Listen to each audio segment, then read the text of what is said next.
Welcome to ESPN College Football, presented by Tums.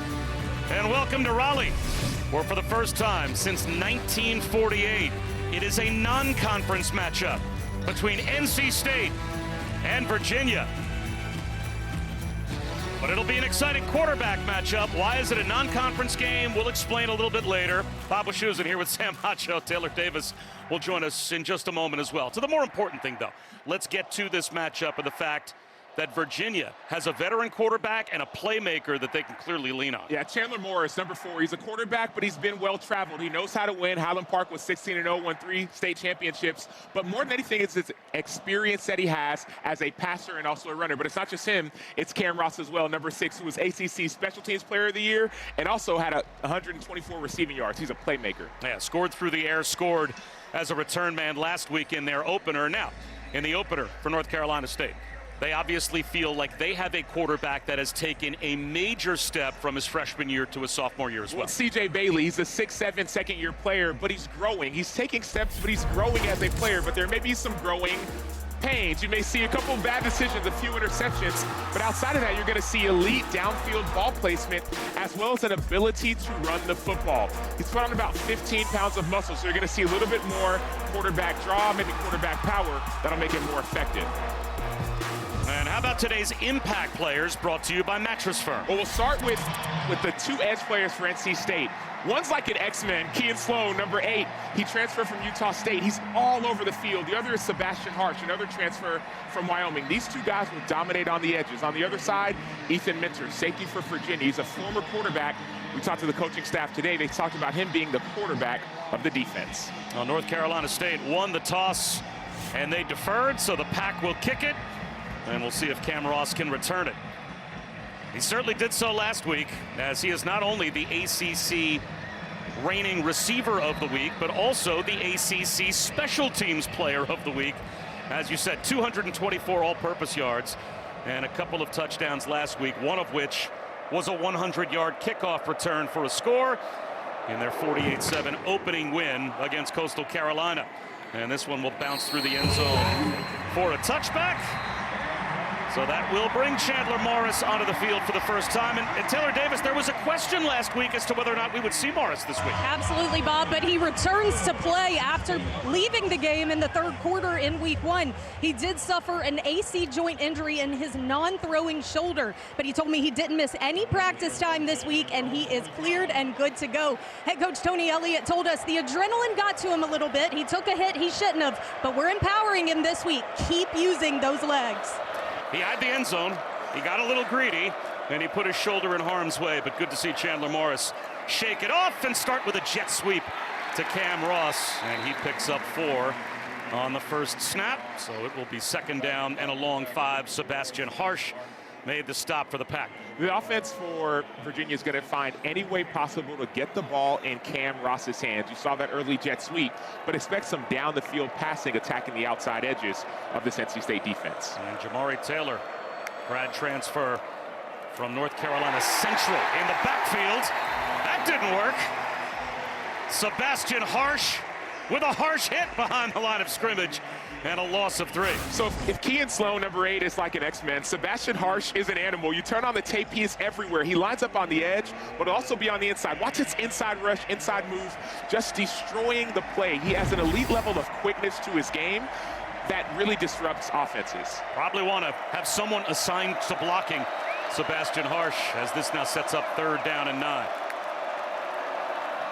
Morris, well protected, slings one to the sideline. Nice timing route to Jamal Edrin, and he toe taps for a first down. That great play by Edrin, another great play by the quarterback. But you want to see, watch out, Sebastian Harsh wins again on the inside. You're going to see him right there on the inside. Boom, that same move, and he's right in the quarterback's lap. And so Chandler Morris is going to feel that as the game goes on. Harsh is already making a big impact.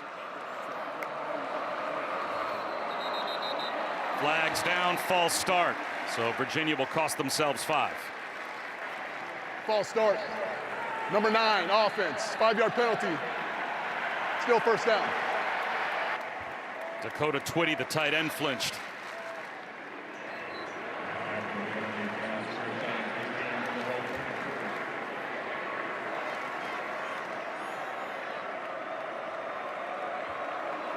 Xavier Brown now to the left of Morris in the shotgun, who rolls right.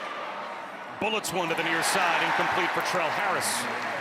So it will be 2nd down and 15. And you've seen a little bit of this hurry-up type of offense, not a lot of subs for Virginia. That forces NC State to keep the same personnel on the field. That's why they do this somewhat of like a muddle huddle. They don't really huddle, they keep everyone on the line, and they control the tempo and the pace of the game. Both coaches told us the heat will be a factor today. Both want to roll their lineup, especially in the front 7. Oh, yeah, and I was down there on the field. Taylor Davis is down there right now. It is extremely hot. They said it's the hottest day it's been here in 30 days. 4-man rush. Morris underneath. And they get the penalty yardage back as Edrin weaves out to the 40-yard line, picks up 6. So, again, it will be 3rd down and long, though, for the Hoos. And again, you need to keep an eye out for number 54, Kean Sloan, but also, excuse me, Sebastian Harsh, but also number 8, Kean Sloan. He's to the short side of the field, and he's going to be a guy that is very disruptive. So the offensive line for Virginia has to be ready for some of the movement that we'll see. Empty backfield. NC State twists up front. They pick it up and find the crosser. Well protected was Chandler Morris, and that allows Dakota Twitty to come free for another 3rd down conversion. And we're starting to see some of that tempo start to take a little bit of an effect. You see guys tapping their head because they're tired, but great job protecting up front. There's no penetration. The offensive line that has been revamped from last week, the offensive line is doing a good job of trying to slow down in the pass game. Brady Wilson, that 6th-year center, the experience inside, seemed to recognize that twist game up front. He slid left. That was a key block. It was, and we talked to offensive coordinator Des Kitchings. He said that there's no better feeling than having Brady Wilson on this team right now. Jamari Taylor stoned at the line of scrimmage. 2nd effort, gets a push. And that's all 3 yards he just picked up after contact. Again, we are expecting this to be kind of a war of attrition for both teams in terms of the weather, the sun, the humidity, the heat wearing them down. As the game goes on, you can see a real feel now on the field of over 100 degrees. Yeah, and I was down there, and I couldn't wait to get back up before the game. I mean, there's so much sun. There's not a lot of shade for either team. So there's going to be a lot of hydration issues that you need to be watching out for. 2nd down and 7. Morris from a clean pocket once again, this time a miss. The diving attempt by Edrin. So now it will be 3rd down and 7. They're already 2 for 2 on 3rd and 7+ on this drive. And you can see the confidence from Chandler Morris. He's not afraid of anyone really penetrating in the passing game. Shout out to Brady Wilson. That gives him time to really get on pace and on rhythm with his receivers. Cam Ross all the way to the top of your screen, widest to the far side left. And now he comes in motion on 3rd and 7. Morris finds him on the crossing route. And now a decision to make. Tony Elliott's going to be looking at 4th down and 1 as Cam Ross came up just short of the 1st down. And without hesitation, he leaves his offense out there on the field to go for it. Oh, you have to. You feel like you've had a good drive that you've sustained, about a 5-minute drive almost so far. And you have confidence. It's 4th and 1. You have an experienced quarterback. I'm not afraid to keep the ball in your quarterback's hands. Don't try to out-physical this NC State front. Let Chandler Morris, one of your best players, make the decision. They haven't run effectively so far on this drive. Jamari Taylor just offset with Morris of the backfield. They're going to try and run for it here, and he bounces free. Jamari Taylor with a flag down, sees the end zone. If it stands, touchdown. We will have to check the penalty marker back at the line of scrimmage. And it looks like it may have been NC State that was the guilty party. They were offside. Offside. Defense, number 93, was lined up in the neutral zone. The penalty is declined. Result of the play is a touchdown. So Jamari Taylor, who now has a rushing touchdown in 13 consecutive games dating back to his days at NC Central. He ran for 2 on opening day against Coastal Carolina. And on 4th and 1, it's a house call, and the Cavaliers have the lead.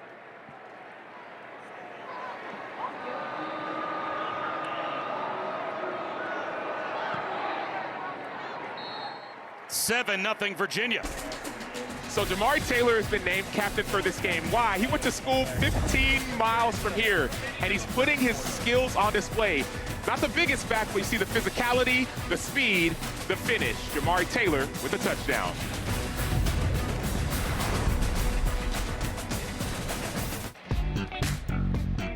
7-0 Virginia as Jamari Taylor on 4th and 1 takes it the distance. Well, here's a young man that began his career at FCS North Carolina Central, Sam, making the team as a walk-on in a tryout. Ends up as a 1,000-yard back and sets a record for rushing yards. Became number 10 in school history in total rushing yards. He's had a great career there, but you don't normally make an FCS team as a walk-on tryout player and then find yourself as a bell cow running back in a Power 4 league. Well, part of the reason, we talked to the coaching staff yesterday, they said he may have been under-recruited. What do you mean by that? Well, it's right around the COVID time, and in COVID, coaches aren't allowed to do official visits. You're checking out people virtually, and so you go to a place like NC Central, you dominate there, then you come now here to Virginia to show your stuff at a bigger stage. Well, we have seen C.J. Bailey show his stuff as well as last week, 318 yards through the air with a touchdown as well. His 11th career start, but this is a young man that came to NC State as a 187-pound lanky true freshman. He has put on about 25 pounds, and he looks the part, and he'll dump one off to Hollywood Smothers, spin cycle. And he gets gang tackled, picks up 5 on first down. I was talking to someone down on the field before the game, and they said last year when C.J. Bailey came in, when he turned sideways, you couldn't see him. That's how skinny he was. Now all of a sudden, you might be able to see a little bit more. He's put on about 15, 20 pounds of muscle, but there's still so much room to grow on that 6'7" frame. Well, since the year 2000, C.J. Bailey, only the 3rd ever true freshman to start at quarterback for NC State, doing that last year, and now he's back to throw. Swings one to the near side to Keenan Jackson. First down and more. And to your point, he wasn't actually supposed to start last year. Last year, he was supposed to sit and watch and learn, but Grayson McCall, who transferred from Coastal Carolina, had that head injury game 3, and all of a sudden, C.J. Bailey was thrust into the lineup. So you're seeing some of the growth, but you also may see some growing pains as he grows as a starter, young player in this team. Named a captain, and he is the youngest player to ever be a captain for the Pack under Dave Doran. Well protected here, showing the arm strength, coming back to make the catch and dodging tacklers on the far side is Terrell Anderson. First down and more, 23 yards. I love this decision by C.J. Bailey. He could have taken off and run, but he didn't. He's not a running quarterback. He wants to get the ball out. Notice the ball comes out before the receiver is out of their break. So you see Anderson just gets out of his break. The ball's there. That's why the defensive back wasn't able to keep up. After a touchdown drive to open for the Hoos, the Pack, impressive movement on their first drive. And a nice little cutback run here for Hollywood Smothers. He picks up 5 yards for Dave Doran. The 13th year at the helm for NC State.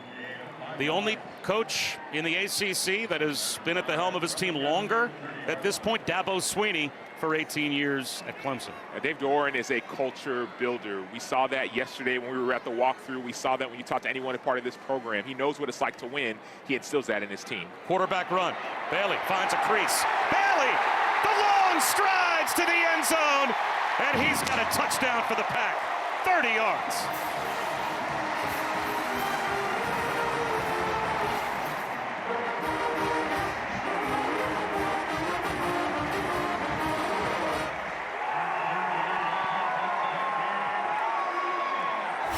So we talked about some of the growth that you're going to see, maybe growing pains. I'd call this a growth spurt. Last week, we saw C.J. Bailey have a rushing touchdown and a passing touchdown and a half for the first time in his career. This week, we're seeing him get that rushing touchdown early. He's a long strider. He's 6'7".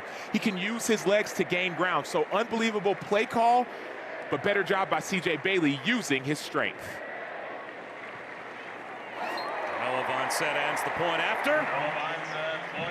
And now, we'll see if Virginia can hold serve as the two teams trade touchdowns to start. C.J. Bailey with the length, the strength, the stride for the touchdown. 7-7, Virginia, NC State.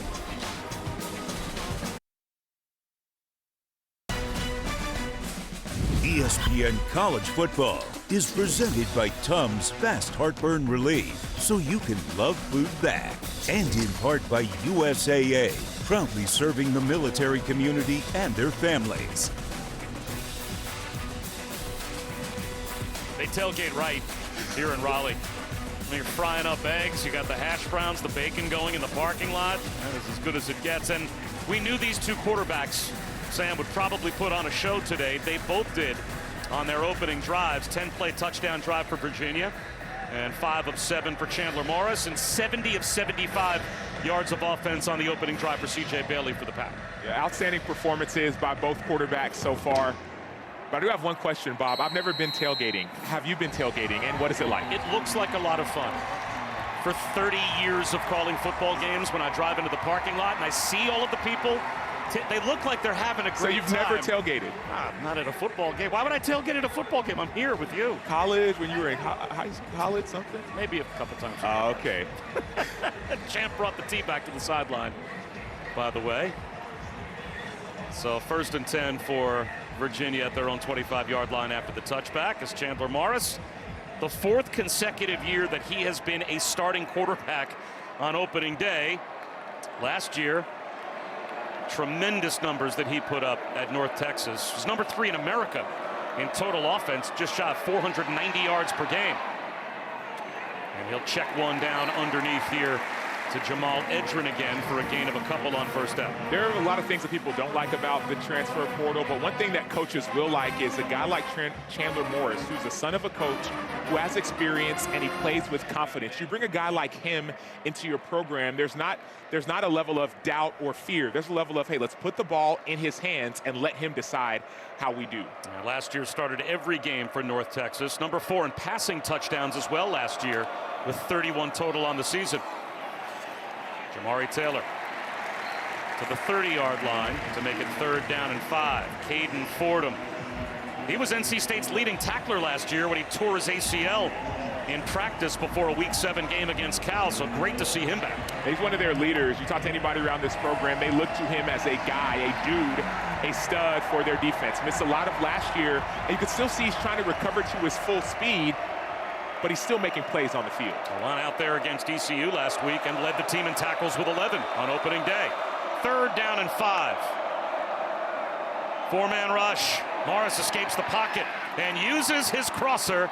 An easy pitch and catch first down to Trell Harris. And that's what I love the word you use, crosser, because that's what we're seeing early in this game from Virginia. They're running a lot of crossing routes, which is easy when you're running against man-to-man defense, but here we see a little bit of a zone. You're going to see a little bit of a zone, and even in zone, when no one's in that space, you'll be able to make that play.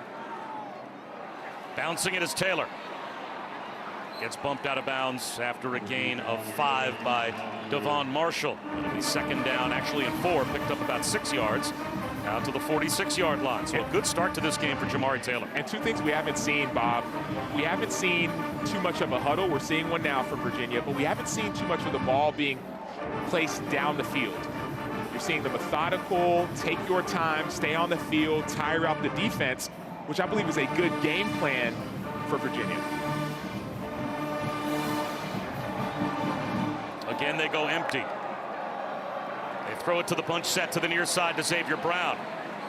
And the wide receivers do a good job of paving the way. Sage Ennis, actually a tight end out there with Edrin. And moving the chains for Tony Elliott is his offense. And, well, you talk about a guy that is an example setter for his program. That's Tony Elliott for Virginia. Long throw, scooped up. Trell Harris has another. Yeah, not only the example, but the culture he's built. This is his 4th year, and they have over 50 transfers. And you would think a team with 50 transfers isn't going to know their identity. This team knows their identity. The transfers have really assimilated into the organization. Speak to the leadership of Elliott. Another 4-man rush. Floater up the seam, incomplete, hoping for Sage Ennis. Just a little too much air on that ball for Chandler Morris, but so far the pass protection has been basically flawless for Virginia. It has, but there has been a lot of quick game. That's the first shot we've seen down the field for Chandler Morris. So what we're seeing is North Carolina State is saying, we're going to play off. We're not going to let any of you all beat us over the top. We'll let everything come underneath and we'll try to tackle you. 3rd down and 5. Who's looking for another conversion to keep the drive alive? They'll run it with Noah Vaughn. He's to the sideline, tries to turn the corner and does, into the red zone before Brian Nelson bumps him out. So this play calling by Wes Kitchings is outstanding. Why do I say that? You saw a 3rd and 5 run, a 4th and 1 run for a team that you think their defense might be more physical than you. This is a shout out to the offensive line of Virginia. They brought in 7 transfer offensive linemen. 4 of them are injured, but some of the guys who have stepped up and stepped in, they're showing their belief in the guys on the field. They say he stepped out, just touched the sideline chalk at the 21-yard line, but still plenty good enough for a first down. And now Xavier Brown back in as the tailback. Play action for Morris. Thought about Brown on the wheel route. Instead, airmailed Dakota Twitty on an underneath route. So it'll be 2nd down and 10. And earlier, Bob, you had talked about, man, Virginia hadn't really run the ball that often, but when they have, it's been effective. It's not too early to stick to the run. I understand you love Chandler Morris, you love your passing attack, but all 4 of your running backs can go. And so give it to one of those backs, especially here in the high red zone, to make it 3rd down and manageable rather than a 3rd and 10 if you have an incomplete.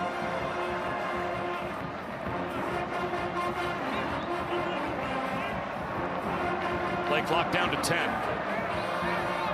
Virginia trying to get lined up. Play clock at 5. Let's see if they call a timeout.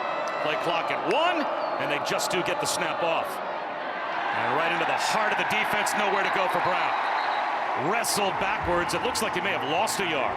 And I know it wasn't an effective play from a yardage gain standpoint, but this allows the defense to respect the fact that you're not going to be a pass-happy offense. Respect the fact that on 2nd and 10, it's not an automatic pass or automatic run, so it keeps you balanced, even though the play wasn't a positive one. Chase Bond lassoed him behind the line of scrimmage. So now it's 3rd down and 11, the 11th play of this drive. And Virginia's been terrific on 3rd down already, 4 for 5. Ross in motion, 4-man rush. Finding a soft spot in the zone and settling in at the 8-yard line is Edrin. So that is their 5th 3rd down conversion already in their first couple of possessions. You're going to see number 7, Jamal Edrin, have a DB playing off of him. If they're off, it's soft, give it to him. They'll run it with Taylor. He's looking for another touchdown. He opened up the first drive with a score, and he has another. 2 games with Virginia and already 4 rushing touchdowns for Jamari Taylor. And Virginia's got the lead back. I don't know how tall you are, Bob. I know that Jamari Taylor is 5'9", 200, and he is running The ruling on the field was a defenders. touchdown. Clock operator, please set the game clock to 3:42. The official on the far side didn't give a big emphatic touchdown call, to the point Chandler Morris had to go down to the pylon and say to the official, is that a touchdown? They needed confirmation before they went back to the bench. They weren't sure themselves, but Taylor did sneak the ball across the line inside the pylon. And now once again, it will be Will Bettridge for the point after. 3 total possessions, 3 total touchdowns, and the Hoos have the lead back. Score, Cavaliers 14. Jamari Taylor, the transfer from NC Central, showing off his physicality, his size, his strength, his confidence, getting in the end zone, 14-7, Hoos.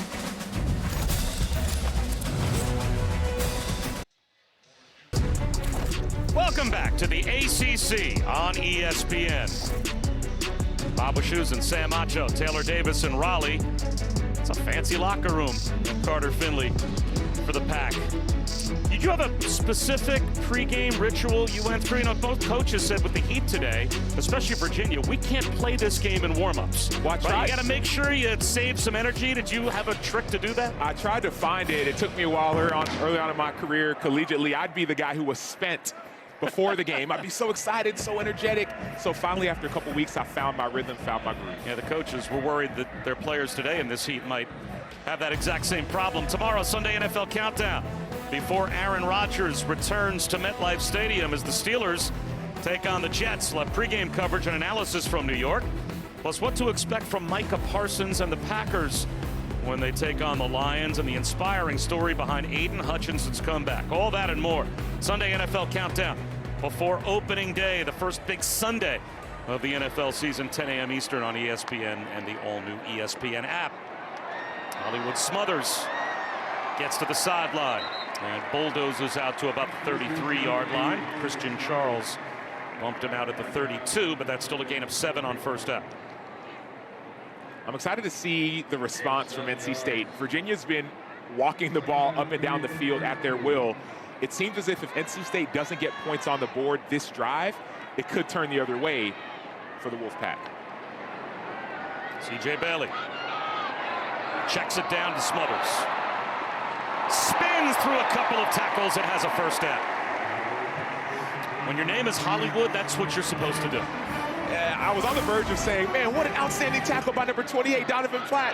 And then all of a sudden, Hollywood on Donovan Platt and the rest of the Virginia defense. Watch him set up the defender, spin move once, spin move twice, and get a first down. That's why they call him Hollywood. He made Landon Danley miss as well.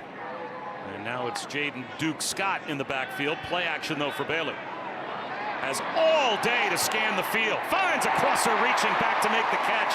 And a nice one at that is Wesley Grimes. You're seeing the maturity, Bob, right in front of our eyes. C.J. Bailey was looking down the field. He wanted one of the posts that he had in the middle of the field, about 30, 40 yards down the field. Neither post was available. So as he's looking down, he says, should I do it? Should I do it? No, let me find my underneath receiver. Outstanding job by C.J. Bailey, being patient with his eyes, getting the ball to his guys.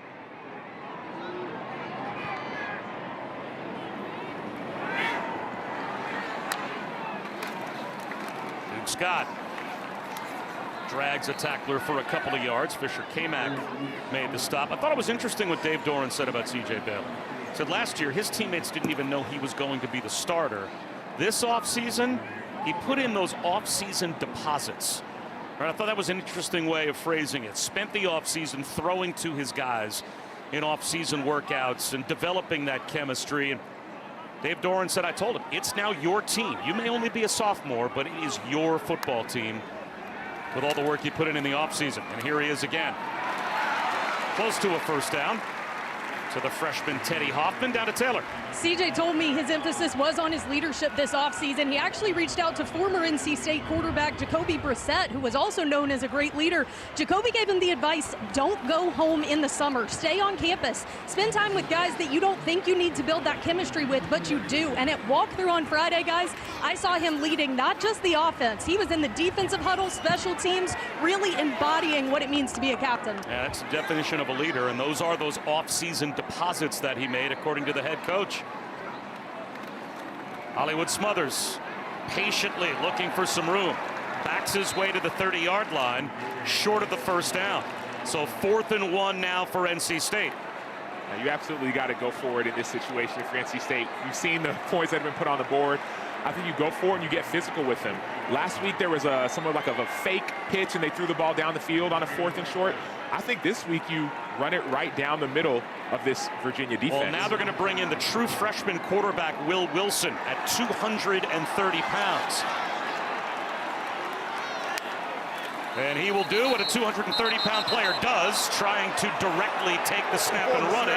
But they will grant UVA a timeout before the snap. 30 seconds in length. And that's what a coach in his 4th year in the program, that's seen a quarterback they haven't seen before does. Let me call timeout and make sure we have the right personnel for this critical juncture of the game. Great timeout by Tony Elliott, because he hadn't seen this quarterback, doesn't know what they're going to have, so now he's getting his defense ready for what may come. Again, this is the classic, we're playing a rival.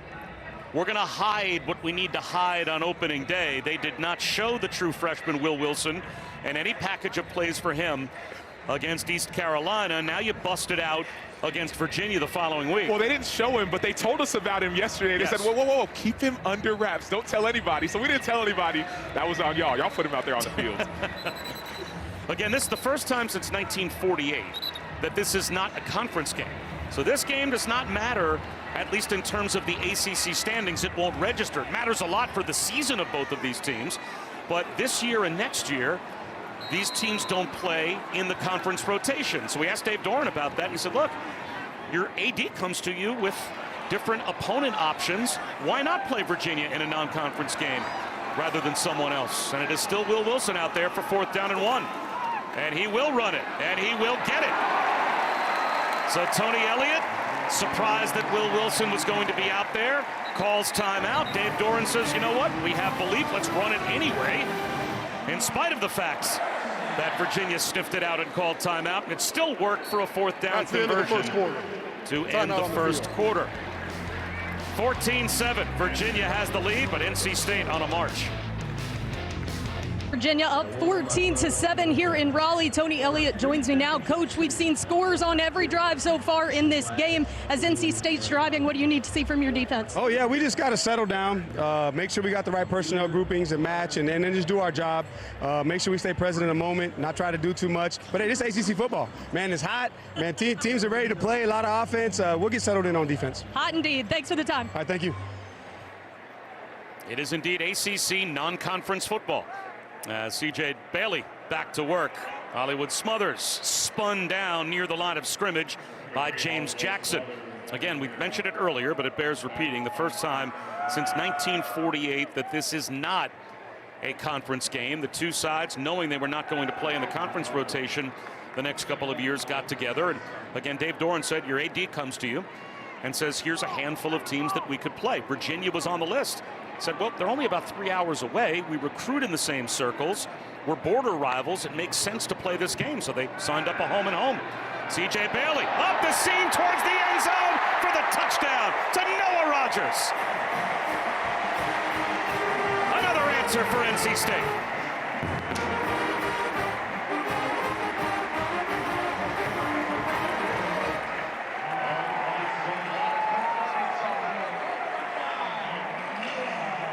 You can see the joy, the excitement, and the chemistry that is being built right before our eyes with C.J. Bailey and his receiving corps. Noah Rogers got injured last game, had an head injury, came back and split both safeties for that touchdown. Unbelievable find by C.J. Bailey.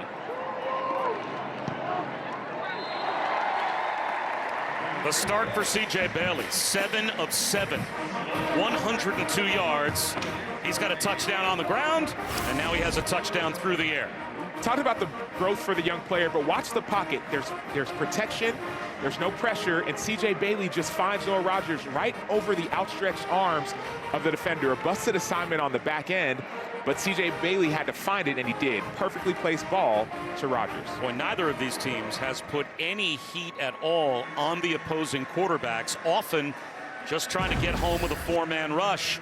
Will the adjustment at some point be we see more blitzing from both defensive coordinators? I would say no, because the danger in an adjustment like that is that you'll have more people running. You could have more people running wide open down the field. So if you can win with 4, you always want to win with 4. But the communication has to be better on the back end of both defenses in order to slow down the offense. I think CJ's having some fun. I think he's enjoying the start to this season for the Pack.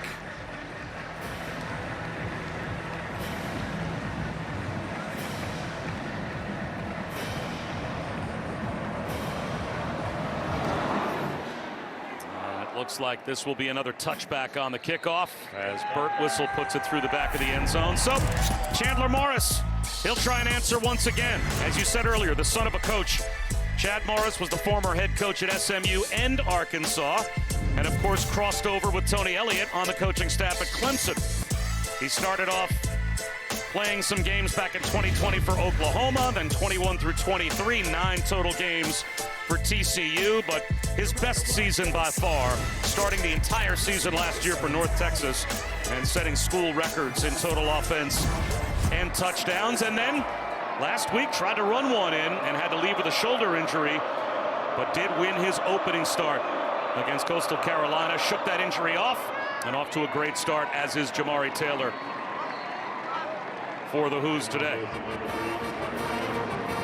That center quarterback confidence, I think, helps calm this offense down. We're seeing an exciting game, a lot of points scored, but you have to be able to control the tempo, and I think that's what Chandler Morris does a great job of with his arm, but also when things break down, he can run the ball as well.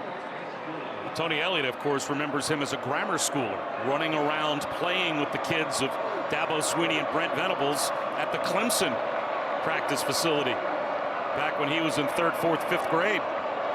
And now he's a starting quarterback in Charlottesville. That's a drop on the screen out to the edge for Cameron Courtney as we check in with Taylor. Chandler's dad, Chad Morris, is in attendance here today, and I spoke with Chandler about their relationship. He said, we finally found the balance of father-son, not coach-player. But like you said, Chad Morris has been a part of 7 collegiate programs, and this is Chandler's 4th. He said, the biggest piece of advice my dad gave me through all the change is never feel like you've arrived. Continue to be a sponge of the game and learn everywhere you are. Well, that knowledge has paid dividends on 3rd down so far in this game, facing another 3rd and 7 here. Again, a 4-man rush, flushed out of the pocket this time, but Morris on the move. Was he across the line of scrimmage when he put it up the sideline to Eli Wood? Very close. At the last second, he released the football, and it is a 1st down. And hustling up to the line to play with tempo after another 3rd down conversion. Morris set to go. Screen out to the edge. Courtney across the 40-yard line. They'll say he stepped out after a gain of 4 at the 42. Notice the experience that is on display. There was a question of if he was across or wasn't across the line of scrimmage. I don't think he was, but notice he knew where he was. So he immediately got the ball spotted, got his players lined up, so there would be no time for the referees to go and check if he was across the line of scrimmage. As long as any part of your body, even your trail foot, is on the line of scrimmage, you're legal. He came close, but a veteran quarterback always knowing where you are on the field. Now he's going to take a shot down the sideline, incomplete for Wood. Let's see how close he was on that 3rd down conversion to being across. You're going to see Chandler Morris understands that the defense knows he's a running quarterback as well. So as he starts to scramble, he's going to approach the line of scrimmage to try and draw in some of the defenders, but he's going to slide a little bit to his right just to stay behind that line. So I love it. He's going towards like he's going to run, then that little bit of feathering to his right keeps him behind the line of scrimmage. He knew right where that line was. He was basically right on the line of scrimmage. And now looking for another 3rd down conversion. Incomplete. The first miss. Cam Ross couldn't find that football on the slant, and the first time either team will punt. Sean Brown put some pressure on Morris as he heated him up with a linebacker blitz. Well, that's the pressure that you were talking about. NC State decided to bring pressure as opposed to play off like they had been all game long, and we saw that time the pressure was affected. I'm excited to see what happens next time NC State brings pressure, how Morris will adjust. Daniel Sparks, 6th-year punter, the Minnesota transfer for Virginia, and Teddy Hoffman, true freshman punt returner who earned a lot of trust from Dave Doran with a tremendous debut last week at wide receiver, is back deep to receive. Returnable for the freshman from the 10-yard line. Gets a block, runs into his own man, and steps out of bounds. They'll say at about the 20-yard line. NC State with the ball and a chance to take the lead when we return.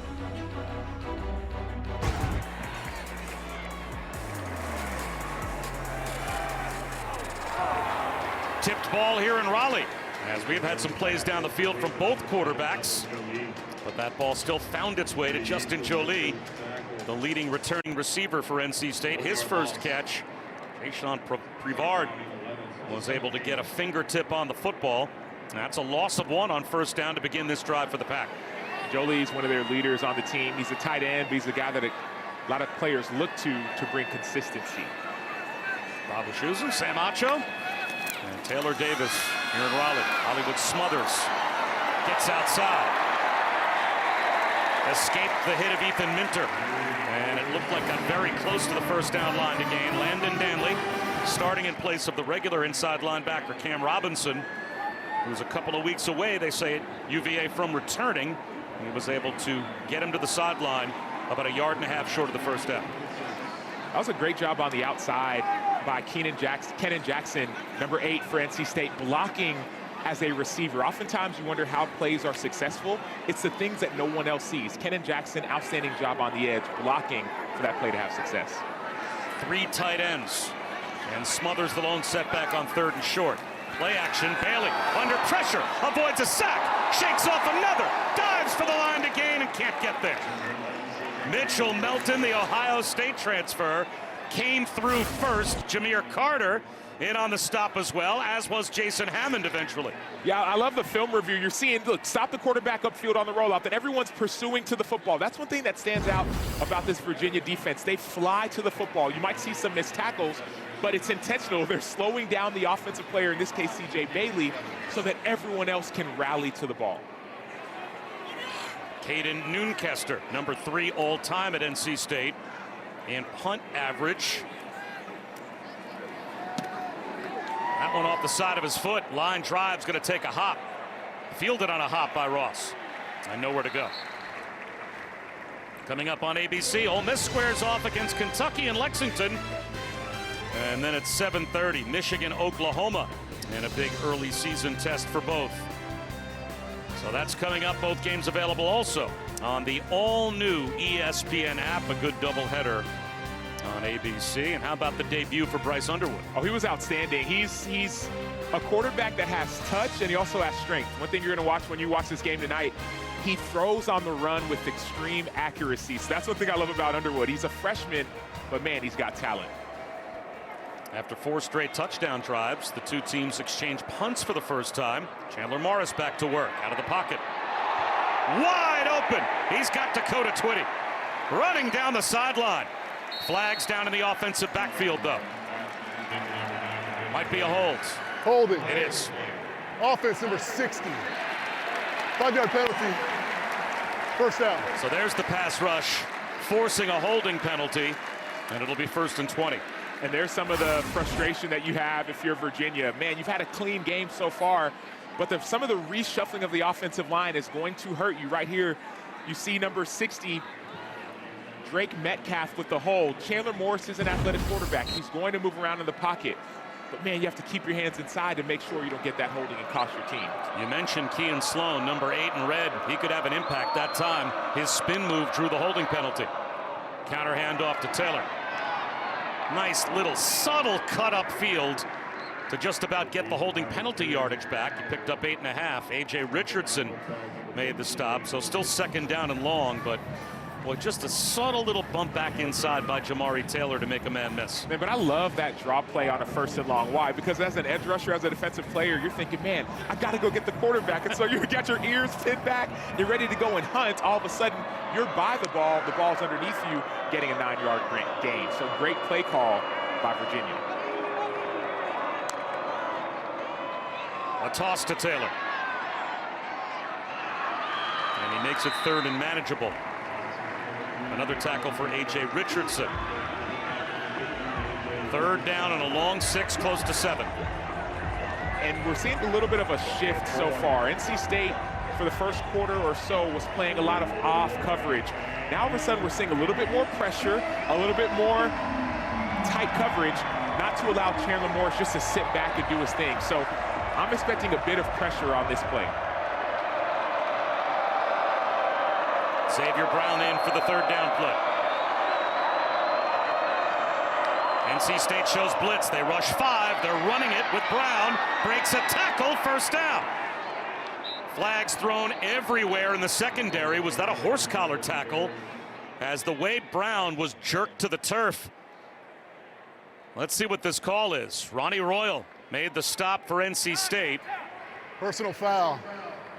Face mask. Defense number 2. 15-yard penalty being forced from the end of the run. Automatic 1st down. I thought horse collar the way that Brown went to the turf, but it turns out to be a personal foul on Royal nonetheless. And we haven't seen this play yet so far in the game. This is that outside zone stretch play that Virginia loves to run, but they haven't run it a lot so far. It's been a lot of quarterback pass game and inside run game. And now you see that's a costly penalty for a team that is moving the ball down the field.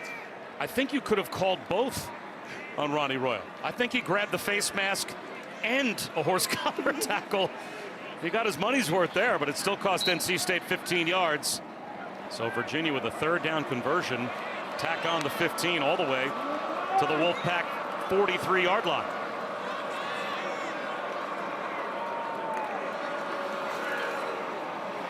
Morris well protected.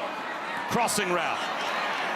Down to the 26-yard line. The freshman Dylan Newton short. makes his second catch of the season as we go down to Taylor. Guys, this NC State defensive front has really been feeling the heat down here on the sideline. Trainers are keeping towels in ice coolers to put around their necks and heads. Keep in mind, guys like Kean Sloan and Sebastian Harsh, they transferred from the Mountain West, so heat and humidity like this isn't the norm for some of them. And Virginia rolling players as well. Noah Vaughn is back in at tailback. So we've seen Taylor and Xavier Brown, and now Noah Vaughn gets a carry. He finds a running lane. 4 yards. Again, Caden Fordham made the stop for NC State. Yeah, that heat and humidity really takes its toll on some of these long drives that we're seeing from Virginia. It takes a toll on defense. Bubble screen. North Carolina State rallies to bring down Trell Harris after a 4-yard gain. 3rd and 2 in the red zone as we are past the midway point of the second quarter. So we've seen, Bob, a couple 3rd and short, 4th and short run game. I've been calling for a 3rd and short, 4th and short pass game, but man, if you're effective on the run, why stop? Barring a negative play, is this 4-down territory, you think, here for Virginia? Absolutely. Touchdowns are going to win this game. This is not a field goal type of game. So it might be 2 snaps to get 2 yards. We'll see. Jamari Taylor might just need the 1 snap. He does. A little push from his mates from behind the 16-yard line, and it is yet another 3rd down conversion for Virginia. They are 8 for 10 on 3rd down, and well over 100 yards rushing as a team here in the first half. And it's not like it's just been 1 or 2 big runs. There have been 1 or 2 big runs, but there have been other 10-yard runs, 15-yard runs, 4-yard runs when you need 3. This Virginia offensive line is dominating the game so far. Last week, East Carolina only rushed for 30 yards total in the opener against this NC State defense. Already over 100 yards in the first half for the Cavaliers. Morris, clean pocket again. Delivers a strike underneath. Down to about the 10-yard line goes Sage Ennis. And now Ennis is hurt. Officials timeout on the field for injury. He was sandwiched and did well to hold on to the football. So an injury timeout. Virginia in position to take the lead again when we return. As busy a football Saturday as you could have in the state of North Carolina. In fact, we're not the only game playing right now in the Triangle. Virginia and NC State tied at 14. Right up the road in Durham, Illinois is taking on Duke as we speak. That's currently over on ESPN. It was 3-0 last time we heard. Wake Forest entertaining Western Carolina. Bill Belichick looking to get his team back on track later on tonight in Charlotte. In Boone, App State hosting Lindenwood. Campbell in East Carolina matched up as well. So 6 FBS games. I just want to know if North Carolina's going to learn how to tackle in the last 6 days. That was embarrassing by that Bill Belichick-led team, Steve Belichick-led defense. After the injury timeout, nowhere to go for Jamari Taylor on 2nd down. He lost a couple of yards, it looks like, back to the 12. Sean Brown, one of the team captains, along with Caden Fordham, in the heart of that NC State defense, came through to make the tackle. So 8 for 10 on 3rd down are the Hoos, facing 3rd down in the red zone. And it wasn't just the heart, it's also the voice. We've heard during the timeout commercial break, you heard guys on that defense saying, somebody's got to stand up, make a play, make a play. This is a critical play for this NC State defense. Somebody's got to step up and make a play. The pack crowd, the line showing blitz. They'll hand it to Jamari Taylor, and he will get stopped. So they play conservatively on 3rd down and 5. Brody Barnhart was there first for NC State, and here will be a field goal attempt for Virginia. Exactly what you said you didn't need to see if you're either team in this game. And that's a 4-point play by Brody Barnhart, the safety filling the hole. That play that he made took 7 points off of the board, and potentially is only going to be 3. Will Bettridge, 18 of 21 kicking each of the last 2 years, was 2 for 3 on opening day. And this one from 29 yards out. So Virginia has to settle for a field goal. They do have the lead back. 4:08 to go in the half. Here in the college football playoff.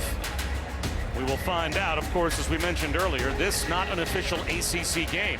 ACC rivals, yes, but a non-conference game organized between Virginia and NC State. The second half of the home and home next year in Charlottesville. And Virginia has the lead. Another touchback. For 20 years, All-State has celebrated every field goal and extra point made at participating universities by donating to the university's athletic scholarship fund, which supports all student athletes. We thank All-State. So the first 4 drives of the game produced nothing but touchdowns. We've had 3 punts, or a couple of punts, and a field goal since. Virginia's got the lead back, Sam, but a chance for C.J. Bailey again. And we talked with Dave Doran earlier in the week. He said, man, we have to learn how to finish. This is the end of the first half. You have to finish right now. You're down by 3. C.J. Bailey's been playing well. Now's the time to attack. Again, from a clean pocket. And now he escapes, buying even more time. And he'll throw it away. Good coverage downfield for Virginia. Sticky. And that forced Bailey to make it 2nd down and 10. His first incompletion. Yeah, but you could still see some of the indecision. What do I mean by that? It's not by C.J. Bailey. It's really by the offense. You saw the offense say, okay, is C.J. Bailey going to run? Is he going to throw? What do I do? So that's what that maturity comes in. Once C.J. Bailey understands who he is, all of a sudden he's going to take off and go rather than throw it away. Blitz off the edge. He throws a middle screen behind it to Jolie, and he gets caught up near the line of scrimmage and gains only a yard. So the tight end screen couldn't pop. Jameer Carter, 6th-year married defensive tackle, made the stop. He and Brody Wilson, the center for Virginia, the only 2 players on the team that are married. So when Brody Wilson came on his grad transfer visit, Jameer Carter and his wife took Brody Wilson and his wife out to dinner. Leave the kids at home. 3rd down and 9. Another blitz. It's clean. Bailey off his back foot to the sideline, incomplete. Again, sticky coverage. Jordan Robinson was there for Virginia on Wesley Grimes. Crowd hoping for a flag, and nothing gets thrown. Man, sticky coverage, but what a throw. Pinpoint accuracy by C.J. Bailey. A defender is in his lap. He gets that ball out before the receiver's out of his break. There could have been a hold there, but that was a perfectly placed ball. And the crowd seeing the replay again on the big screen, as did C.J. Bailey, as you could see, and they're all reacting. No pass interference flag. And now Cam Ross hoping for a chance at a return, and he will get a chance from the 25. There he goes. Cam Ross to midfield, still on his feet down the sideline. A 100-yard kickoff return for a touchdown last week, and now an impact punt return this week. Officials timeout on the field for injury. Big-time players make big-time plays in big-time games. Cam Ross is a big-time player. He sets up the defender and then just lets his vision and speed do the rest. Watch him cut outside to find more space. Just gained an extra 10 to 12 yards based off one simple cut. Cam Ross can do it as a receiver, but man, on 4th down, special teams do not turn the channel because he is a playmaker. Looks like Cody Hardy, one of the reserve tight ends for NC State, injured on the punt coverage. And again, last week, not only, as we said, was Cam Ross the ACC Receiver of the Week, also the ACC Special Teams Player of the Week with a 100-yard kickoff return for a touchdown. Yeah, 7 catches, 124 yards, 2 touchdowns as a receiver. And then later in this game, 3rd quarter, after Coastal Carolina's first touchdown, he goes and returns it 100 yards. This guy is electric. He's a playmaker. And anytime the ball's in his hands, the defense needs to watch out. A 2-yard change of field position there. It was a 49-yard punt and a 47-yard return. Yeah, we talk a lot about hidden yardage when it comes to football. That punt could have been tackled at the 30-yard line. All of a sudden, you gained about 42 or so yards. That won't necessarily show up in the stat sheet, but when it comes to the outcome of the game, plays like that are all the difference. That's Sam Acho. I'm Bob Wischusen. Taylor Davis with us as well. And a chance for Virginia to add to their lead as they start at the Pac 27-yard line.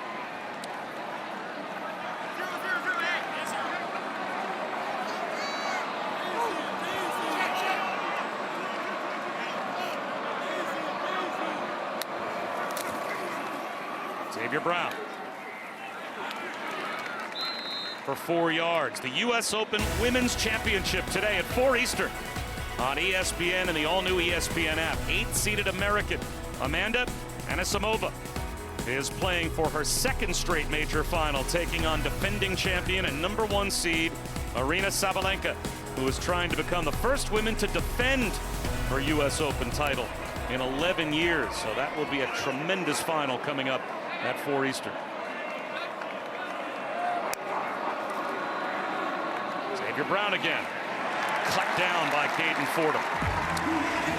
Bob, initially I was thinking that after a big-time change in momentum, you should take a shot in the end zone. But notice what Virginia's doing. They're looking at the clock. They understand they don't want to give NC State time to score at the end of the half. So they're going to take their time, be patient, try to score before the half, and take that momentum into halftime. Well, why even snap the ball? A 2-minute timeout, moments away, and it looks like that is exactly what Chandler Morris is going to do. A hard count to see on 3rd and 5 if you can get NC State to jump. They do not. So we have reached the 2-minute timeout.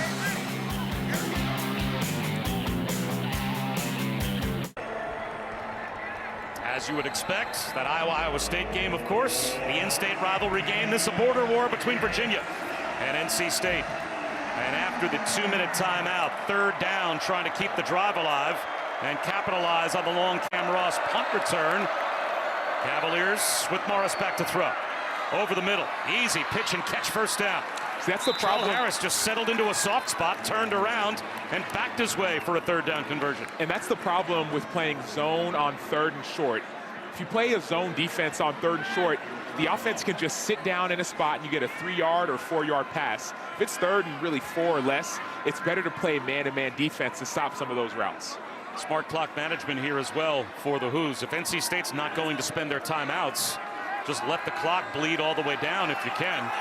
No reason to snap it with much time left on the play clock. They'll hand one down to about the 10-yard line for a gain of 4, as Xavier Brown was popped by Sebastian Harsh. Sean Brown in on the stop as well. You could see, Bob, some of the wear and tear that this offensive drive has on the defense. You can see the guys are tired. There's not really a lot of energy on the field for the defense. That's what happens when you're in that heat. And they've been out there for almost 20 minutes of the 30 minutes of playing time here in the 1st half. Under a minute to go. Play clock winding down to 10. Again, Virginia in no rush. They run it again with Brown. Down to about the 5-yard line. Just short of the 1st down. Fordham made the stop. But Dave Doran opting to not call any timeouts here to try and save time for NC State's offense. 3rd down and 1. Inside zone. A little extra effort. And Xavier Brown has the 1st down, and now a timeout will be called by Tony Elliott.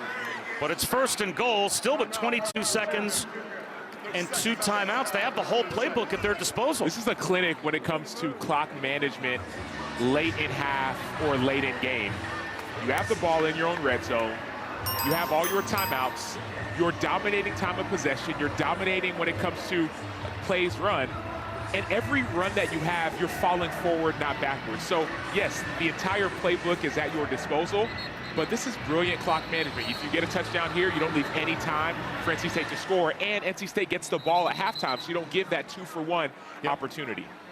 Yeah, when you grind the clock down to 22 seconds left, unless the opposition rips off a kickoff return, you really have not left them, regardless, even if you score on this play with enough time offensively to threaten you. And you've left yourself time. Each play could be around 7 to 10 seconds. So you stop the clock with 22 seconds left.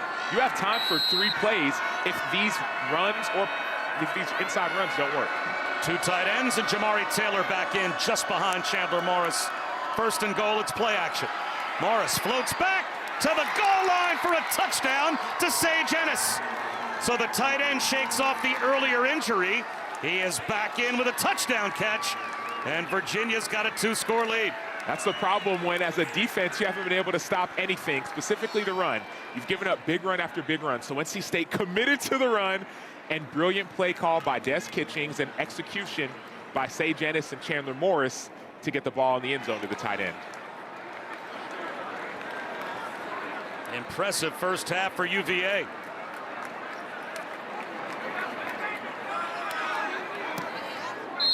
Bettridge knocks it through. And it's a 10-point lead for Virginia. Well, the reason that play actions work is when you've effectively run the football. There have been 5 to 7 effective runs on this drive. We're going to see Sage Ennis from the other side of the field block, block, block, block, and leak out towards the end. Bad eyes by the defense, better play by the offense. J.J. Johnson just could not keep up with Sage Ennis. That's a tough assignment as those crossers are playing with your eyes, I guess, so close to the goal line. It is, but your job is Sage Ennis. It's not about anybody else. Your eyes should be focused on your work, and you should have a little bit of inside leverage because the easiest place to go is on the inside. So I don't care if it's a hard job or not. You have to put yourself in position to keep the inside from being available.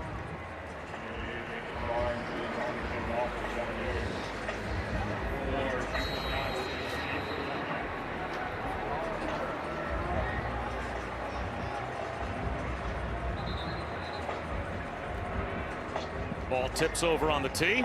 So Daniel Sparks has it teed back up. The punter not only is the punter, but also the kickoff man. He'll try and keep this away from Duke Scott if he can, all the way down at the goal line.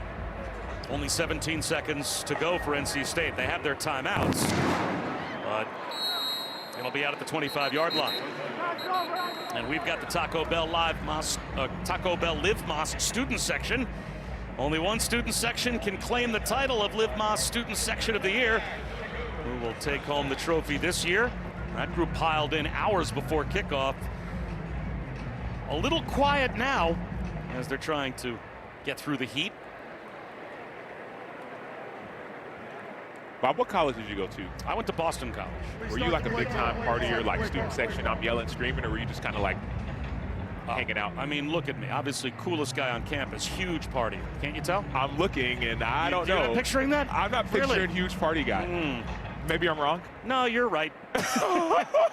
You're accurate.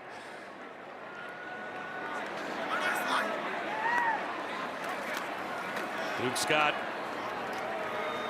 will send this game to the halftime break with a 2-yard carry.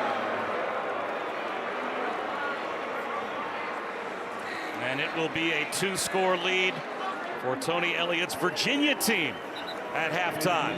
On the road here at NC State. NC State will start the third quarter with the football. But it's time now for the Voya halftime report. We head back alongside Trevor Maddich. Here's Kevin Connors.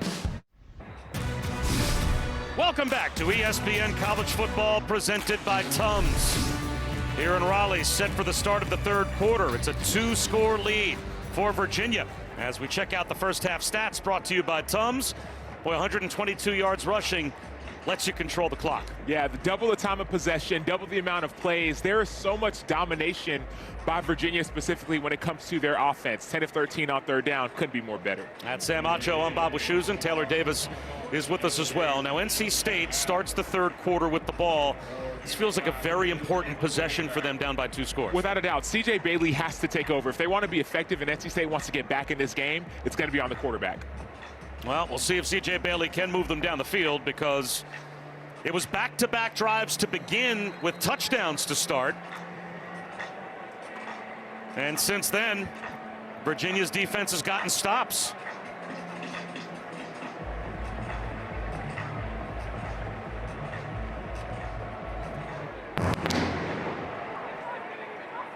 And this will be a touchback as well. I'm very excited to be here for Sam's Special Sauce, which I think is coming up in a moment. But Taylor Davis, a moment ago, caught up with the coach. Well, Coach, Virginia seemed to control the clock a good bit in that first half. What defensive adjustments do you want to see? Well, third down, I mean, they were 10 of 13 on third down, so that's why they're out there so long. We get them in third where we can win. We got to get off the field. I mean, that's the biggest thing. And it's a myriad of things. I mean, it's guys executing, it's guys beating one-on-ones, it's guys making plays in coverage. It's not one thing. It's guys executing at a high level every time they get opportunities. So we got to pick up our level of play. We got to get back to getting off the field on third down. Another half. Thanks for the time. Yeah, you bet. Go back. Hollywood Smothers starts off the third quarter with a 5-yard gain. Devin Neal with the stop for Virginia. But 10 for 13 on third down is really hard to overcome. Correct, and the one way to overcome it is by having your offense have longer possessions, not as many 3-and-outs or 1 first down and out. Control the tempo by running the football and then making wise decisions as a passer. Will we see more blitz on third down from either defense? Not from Virginia because they don't need to, but we've seen NC State blitz a little bit more. First down carry for Smothers. So the Oklahoma transfer, who Dave Doran told us, super talented, tough. He can score anytime he touches the ball. He certainly showed that last year. And it's a big reason why last week they threw for 300 and some odd yards, is because the threat of Hollywood Smothers running the football allows play action. We talked to Tony Elliott, head coach of Virginia. He said Smothers is the guy they have to stop. They can't stop him here at first, as he kind of bobs and weaves his way for a hard-working 2. He should have been caught behind the line. James Jackson came through and made first contact. Finally, Anthony Britton made the stop. And that's the benefit. You talk about halftime speeches. What did Dave Doran say to his team? It's not this big rah-rah speech. Control the line of scrimmage. Fellas, on offense, control the line. Defense, make one stop, and all of a sudden you're back in this game. Don't do anything different. Just execute the way you've been doing all practice long.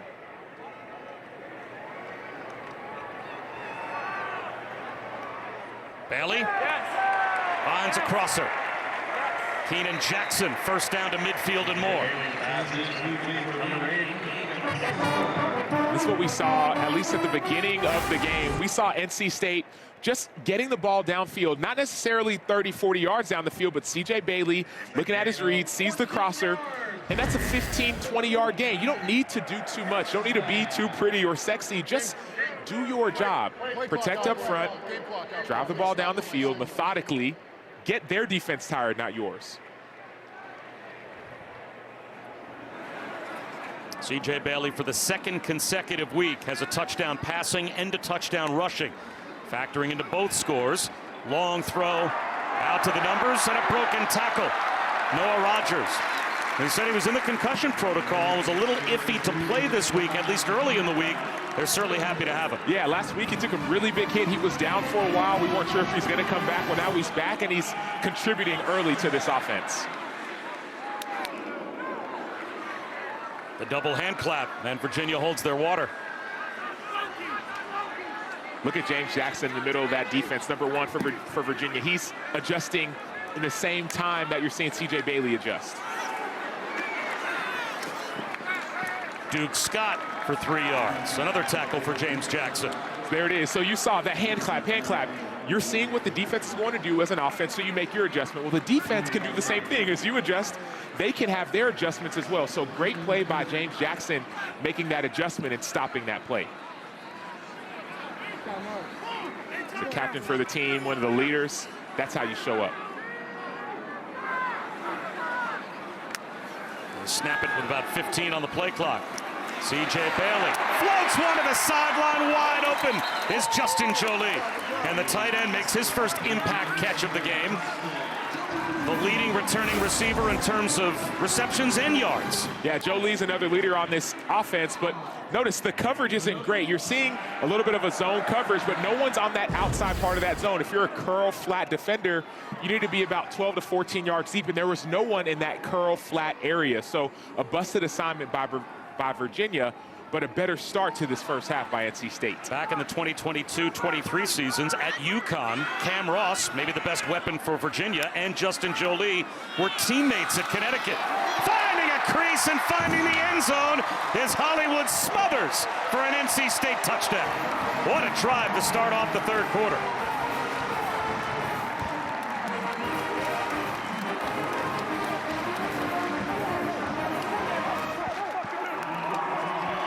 Exactly the drive that the Pack needed after falling down 2 scores going into the break. That's how you answer. That's how you respond. That's how you show your team and your teammates that this is not over. It's not a 30-minute game. It's a 60-minute game.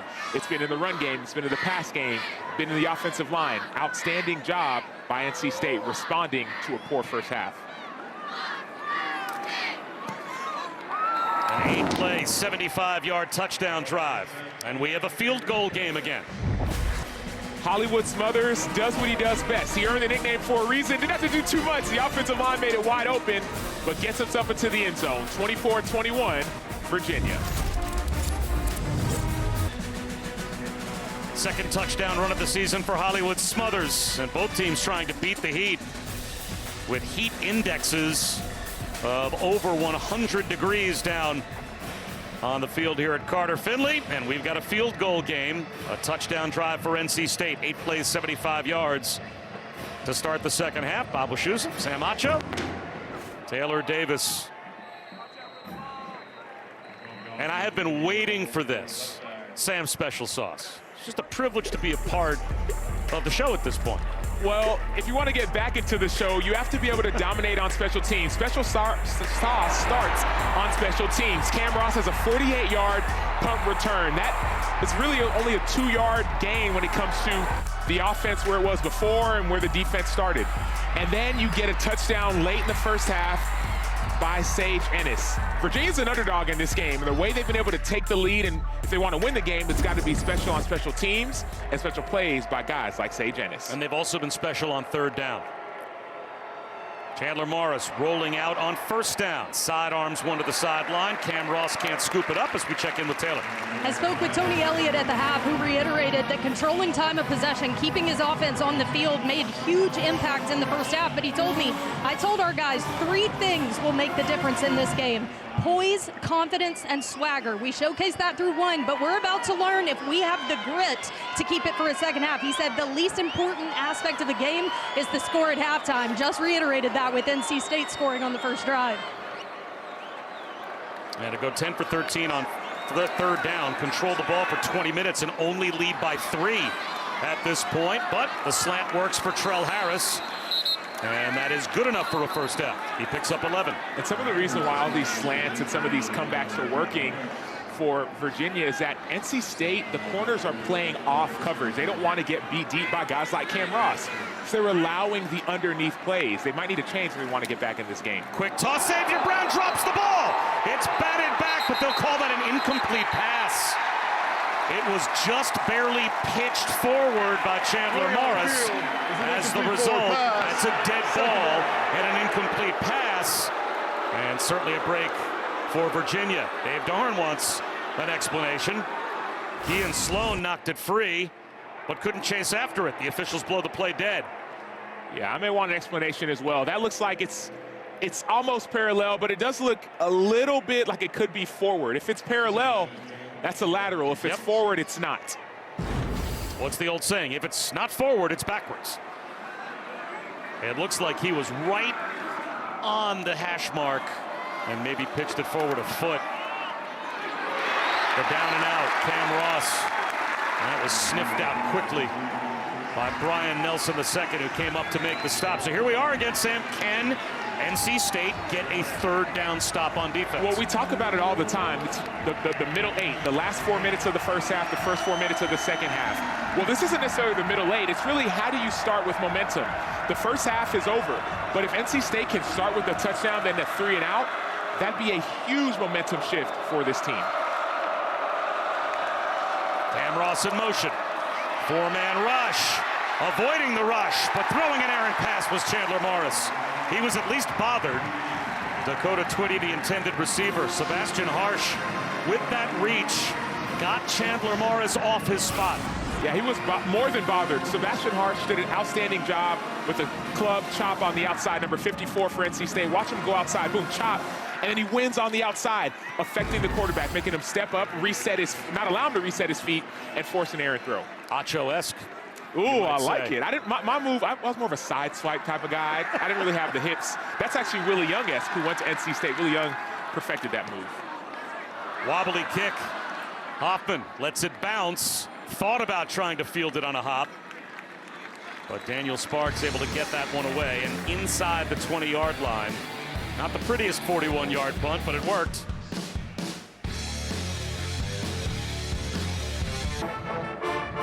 All of ESPN, all in one place, including Virginia and NC State, as early here in the third quarter, in spite of the fact that C.J. Bailey was down by 2 scores at halftime. He's taking momentum back, Sam. Yeah, he's growing right in front of our eyes. You're seeing him use his legs as a runner. He didn't do a lot of that last year, but also he's grown as a passer. Better decisions, not turning the ball over, doing it with his arm and his legs.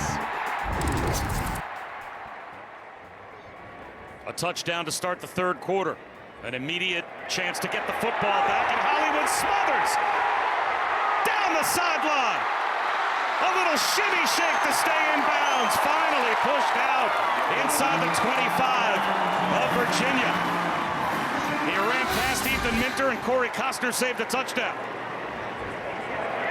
Dalen Zay Smothers. That's his given name, but you got to call him Hollywood for a reason. They gave him that name as a young kid because every time he touched the football, he would make a play. Hollywood Smothers is a big-time play waiting to happen. Virginia knew it. They shut him down in the first half. The second half has been all Hollywood. A career-best 56-yard scamper. And he stays in the game to the right of Bailey.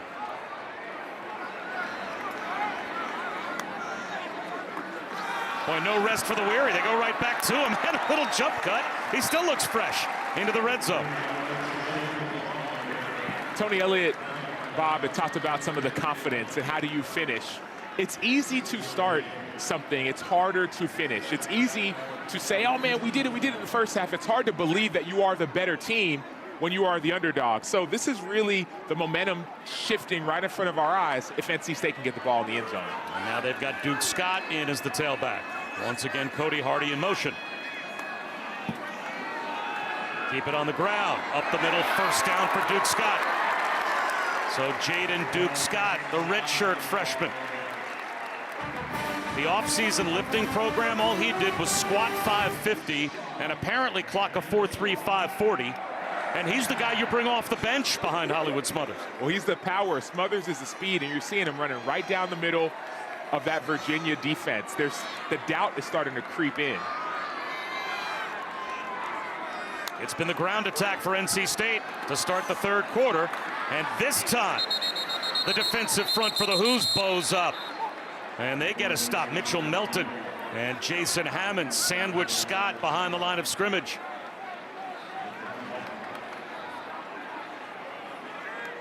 If Virginia can hold to a field goal, we'd have a tie game. But they need a red zone stop to do it.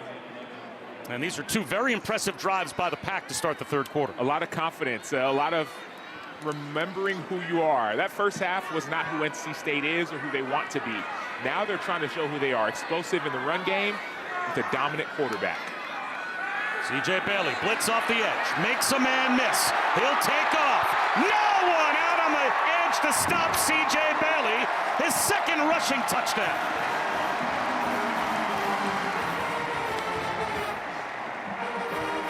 They brought Landon Danley on the blitz, and he grasped air. Landon Danley may have grasped less than air. I mean, C.J. Bailey sees the blitzer come, and he sets him up. Watch him. He just waits, boom, set him up with that inside little shimmy, and then all he sees is green grass. Yeah, we talk about the weight that he's put on, but the maturity and the growth that you're seeing in the decisions from C.J. Bailey are what could take him to that elite level.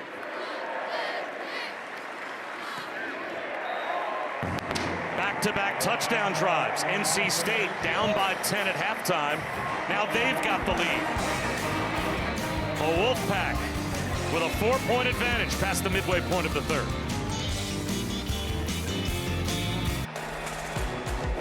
You're watching the ACC on ESPN. ACC foes, but not an ACC official conference game. NC State with a 4-point lead over Virginia, as these two teams not scheduled to face each other in conference play for the next couple of years, so they figure let's play a home and home that's non-conference. And they're doing just that. Game one of that home and home today here in Raleigh, and the Pack coming from 10 down at halftime to take a 4-point lead as we're past the midway point of the third quarter in the 56th season of Monday Night Football. Kicks off between the Vikings and Bears, 8 Eastern, 5 Pacific on ESPN, ABC, ESPN Deportes, the all-new ESPN app. Peyton and Eli return on ESPN2. Coverage begins with Scott Van Pelt and the Monday Night Countdown crew at Soldier Field, 6 Eastern, 3 Pacific. A chance to see Caleb Williams and new head coach Ben Johnson start off the year for the Bears. J.J. McCarthy now, of course, takes over for Sam Darnold at quarterback for the Vikings. And Jamari Taylor taking over the start of this drive for Virginia, picks up 4. Sean Brown tripped him up. Going back to that Bears-Vikings. Some injuries at receiver, man. Justin Jefferson has been injured. They traded back for Adam Thielen, so J.J. McCarthy might have his work cut out for him. And Sam Darnold, of course, new landing spot in Seattle as he completely revived his career throwing to Justin Jefferson, as you would think a lot of quarterbacks might be able to. Throw to Justin Jefferson, all of a sudden you're good at the job.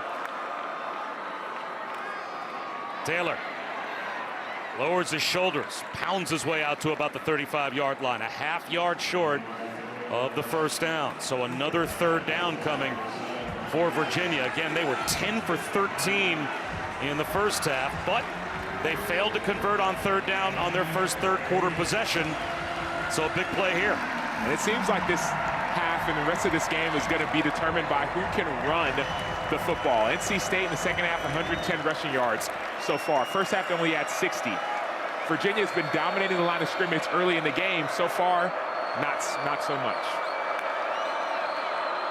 They try and run for it. And getting free is Jamari Taylor. Being chased. He's got to step down the sideline. Touchdown. 66 yards for Jamari Taylor, his third of the day.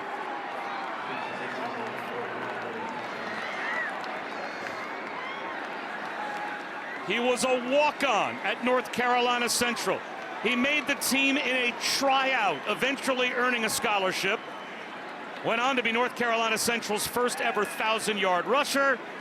And Tony Elliott and offensive coordinator Des Kitchings believed enough in an FCS player to bring him to Charlottesville and make him an FBS ACC running back. I think it was a good decision. Bob, I don't know if you heard that song I put on for my city. Jamari Taylor went to school 15 miles from here.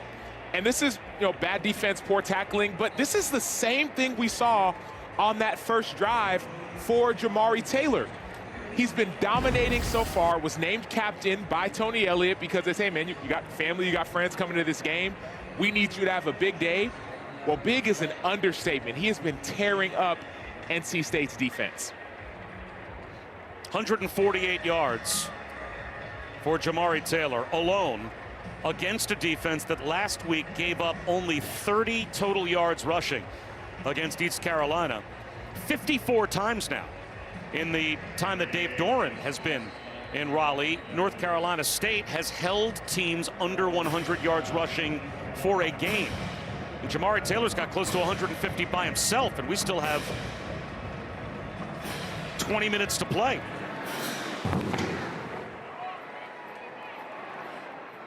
Bob, if I may, people might wonder, okay, what is happening with NC State defensively? Well, we get all excited about all the new pieces, new players, new transfers. There's a new defensive coordinator as well in DJ Elliott. Sometimes you might have the pieces, but you don't understand the culture. You don't understand what needs to be done to win. So from a defensive standpoint, there's a lot of new, but if you're new, you got to know what to do. And it seems like NC State doesn't know what to do on defense quite just yet. Interesting. And Virginia, a lot of new as well. 32 transfers, 16 on defense, 15 on offense, and a long snapper as well, plus their freshman that they've brought in as Hollywood Smothers. Nice bounce cut and a couple of spin moves to make tacklers miss and pick up 6 yards. Yeah, new players for Virginia, but the same coaching staff, right? This coaching staff is one of the few in FBS that stayed intact. And you're going to see Hollywood Smothers make a couple people miss, held to a 6-yard gain. But the coaching staff and the vision and the culture that you build, that can translate and permeate despite all the newness that you see on defense. And one of only 6 Power 4 coaching staffs to return every assistant. That's Virginia. A push for a first down for Duke Scott.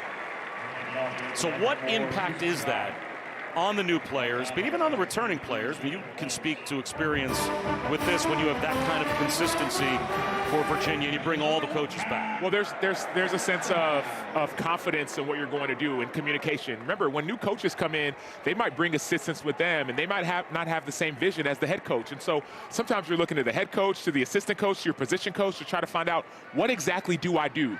You don't have any of that when you have consistency in coaching staff.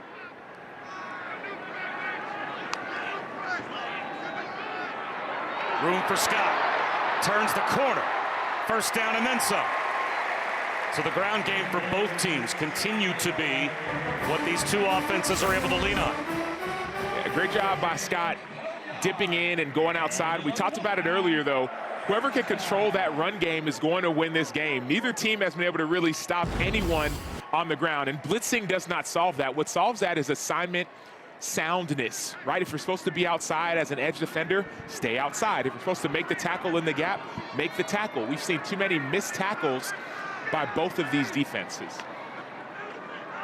9 straight, now make it 10 consecutive running plays for NC State. That draws them closer to a 200-yard rushing afternoon to midfield. Landon Danley brings down Duke Scott. But you got back-to-back touchdown drives for NC State, and they have yet to need to put the ball in the air here in the third quarter. And they still don't need to put the ball in the air. People think, okay, man, you're running the ball at such a great clip. Now's the time for a play action. Neither team has been able to stop the run, so you don't need to do a play action. Make them stop you first, and then you can go to that play action pass game. Well, each team's #1 running back averaging about 10 yards per carry. Now Bailey to throw. Outside the numbers, perfectly placed. Stepping out of bounds, and it looks to be good enough for a first down to Terrell Anderson. He did just get past the sticks, and he picks up 8. That's a nice pass, but Jason Prevar, number 10 for Virginia, has to be able to get underneath that. He's the flat defender. And in a flat, if you're the flat defender, you have to be outside anything, any kind of out route. So you have to be a little bit quicker to get underneath that to keep that pass from being completed. Play action again. Bailey. Long throw to avoid a sack, and probably threw that one away as much as he was even trying to find Noah Rogers. So it will be 2nd down and 10. Fisher K-Mac came through with some pressure.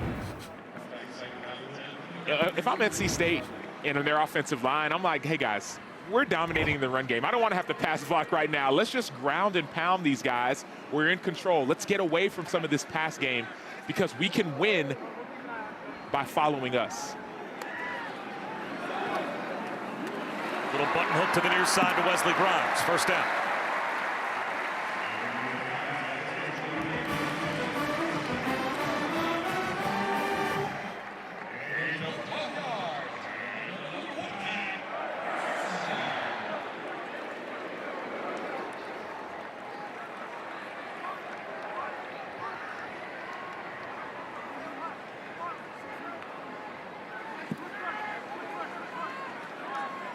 Smothers back in to Bailey's left in the shotgun.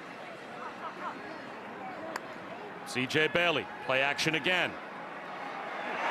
Finds Justin Jolie. 1st and goal, NC State. 20 more yards through the air, complementing the run game. And somewhat of a double move by Jolie. You're going to see him right there as a tight end. He's going to go up the field a little bit. He's going to almost have like an out and then an up. That's what has him so wide open. Great job by Jolie with the chemistry and the timing with C.J. Bailey.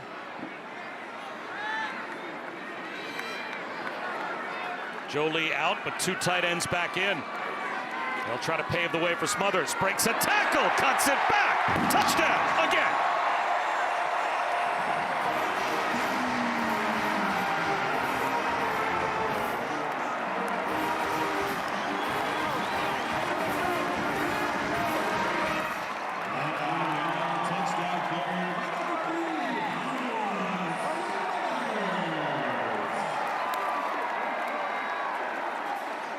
That was the one guy that Tony Elliott said we have to stop.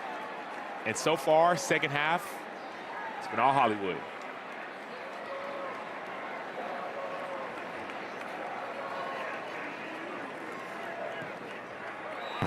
3 third-quarter possessions for NC State and 21 points on the board. They're 3 for 3, and they've got the lead back. Hollywood Smothers is given the ball, runs away from the blitz, away from the pressure, makes one man miss, and gets into the end zone. Perfectly timed play call, running away from where you think they're going to go, and then cutting back and getting into the zone. We are very excited about this. The all-new ESPN app. It is available, and it's the best way to watch sports. All of ESPN, all in one place. Live games, live stats, all the extra programming as well. Everything 30 for 30. You can track your fantasy teams, personalize them. Your favorite leagues, teams, and players can all easily be found. Everything ESPN, all in one place.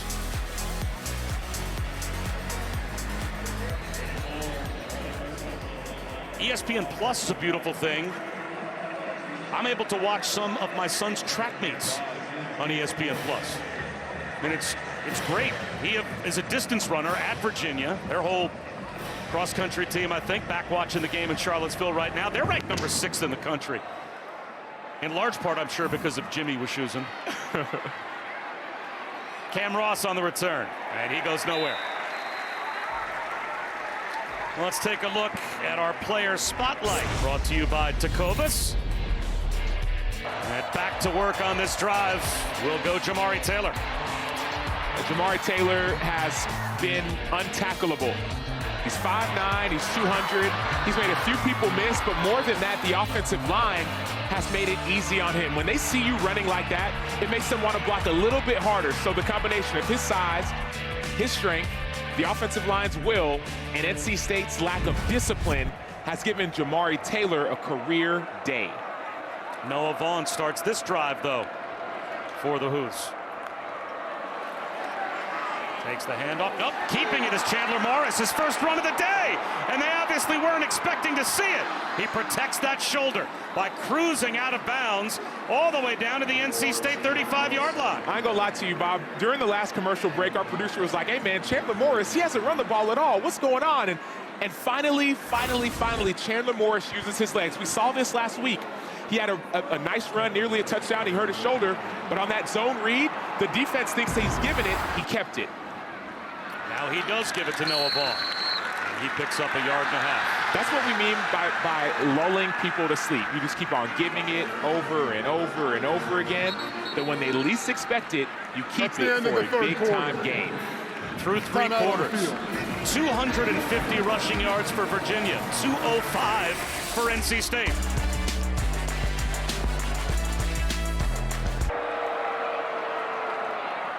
Yikes, that is an eye-opening score for Syracuse. Bob Wischusen and Sam Acho. Taylor Davis back here to start the 4th quarter in Raleigh. I think the only 2 people in the building that aren't having fun are the 2 defensive coordinators. Other than that, everybody else I think is having a blast with this matchup between NC State and Virginia. It has been a shootout. Both teams have run the ball incredibly well, and now a big 3rd down to start the 4th quarter for the Cavaliers. And don't be afraid if you're Chandler Morris to use your legs. We've seen a couple 3rd and medium, 5, 6. They've had the running game. Maybe a play action on this. False start instead, possibly.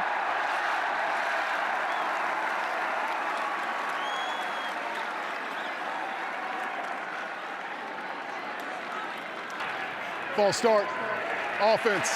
Everyone but the center. 5-yard penalty. 3rd down.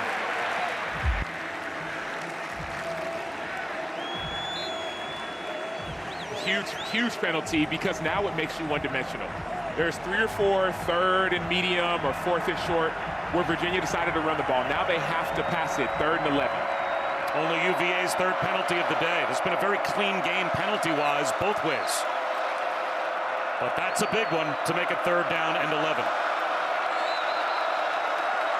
Chandler Morris dumps one to a crosser.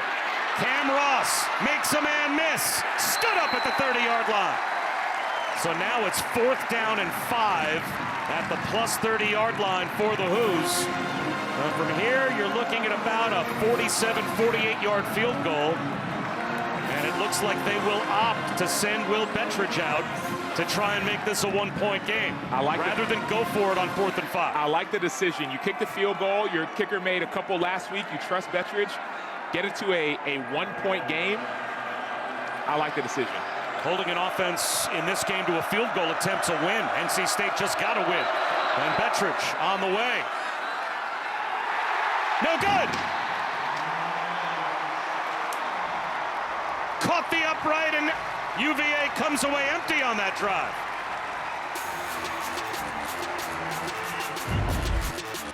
One of your most trusted human beings on the team gets beat by the upright. 35-31, NC State.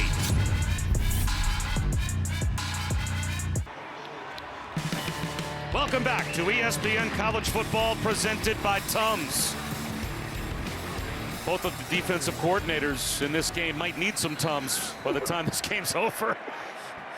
Especially with the running games that they have both been trying in vain to stop. This time a good gang tackle of Hollywood Smothers. Fisher Kamak led the charge, but boy, NC State put on a show on the ground in the 3rd quarter. Yeah, it's been the Hollywood Smothers show. Maybe we're going to make it to a movie. He's been dominant. The offensive line, and then C.J. Bailey using his legs as well. The run defense has been abysmal for both sides, but NC State has taken advantage in the second half with their confidence and their commitment to giving the ball to their playmakers. C.J. Bailey to throw. Incomplete on the dive for Jolie. So now a chance for Virginia to get a stop on 3rd down, facing 3rd and 7. The problem with that incomplete pass is that you can no longer use what you've been using the entire game. Hollywood Smothers and the opportunity to give him the ball in the handoff. Sure, you could pass it to him, but it's going to be on C.J. Bailey to make this play. Hard to believe NC State's got 35 points on the board and doesn't have a 3rd down conversion yet. And they still don't, unless a flag comes out. Justin Jolie couldn't haul it in. Devin Neal there in coverage. So Jolie runs a nice route, but the coverage has Officials timeout on the field for injury. The defensive backs have been like blankets on these receivers for NC State. Unbelievable job by Neal, but also the rest of the DBs for Virginia. And that starting guard, Kamen Smith, down for NC State. Injuries on both offensive lines they're dealing with right now.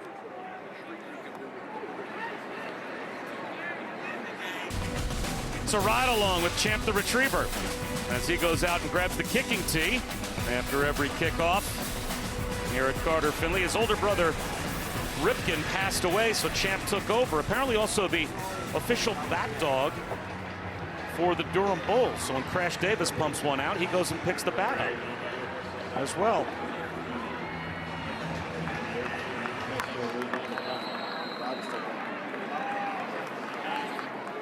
Aiden Noonkester will try and change field position. And Cam Ross, he had a huge punt return earlier that helped set up a short field touchdown. He's got a chance to return one again here. The line drive kick gives a chance to Cam Ross, and he does well to get all the way out close to midfield. So good field position for Virginia. And C.J. Bailey hit hard on that last 3rd down play. Took one right to the left ribs. Let's check in with Taylor. Yeah, guys, well, after that hit, he returned to the sideline, was actually huddled over a trash can with some trainers, seemed to make him a little bit sick. The heat continues to be a piece of this as well. Trainers encouraging him, hey, you got to stay hydrated, you got to breathe. He is back on the bench right now. He's over an iPad speaking with his teammates, but this one's definitely taking a toll on him. Well, great field position now for Virginia while Bailey gets a rest on the sideline, as both teams have one on the ground. Morris off play action, wants to put one up. Long throw to the sideline, almost intercepted. Couldn't drop it in over the outstretched hands of J.J. Johnson. And Taylor, you're seeing a couple of different injuries that each offensive line is having to deal with right now as well. Absolutely. Virginia offensive lineman Noah Josie spent some time in the tent. He's been a key piece for them on the left side, with the right side kind of in flux. He came out draped in cold towels. He was snacking on some pretzels with trainers. They're doing everything they can to get their guys, especially up front, to finish this one in some 90-degree-plus heat. So Josie able to return. We'll see if Kamen Smith can return as well the next time NC State has the ball. Well-designed screen here for Jamari Taylor across midfield with a first down. And I love that report, Taylor, about Josie, because they've been running to the left side of this offensive line. We were talking about it, Taylor, in the break of how often the big runs have been to the left. So the fact that Noah Josie is able to be back into this game and try to finish this game could be all the difference.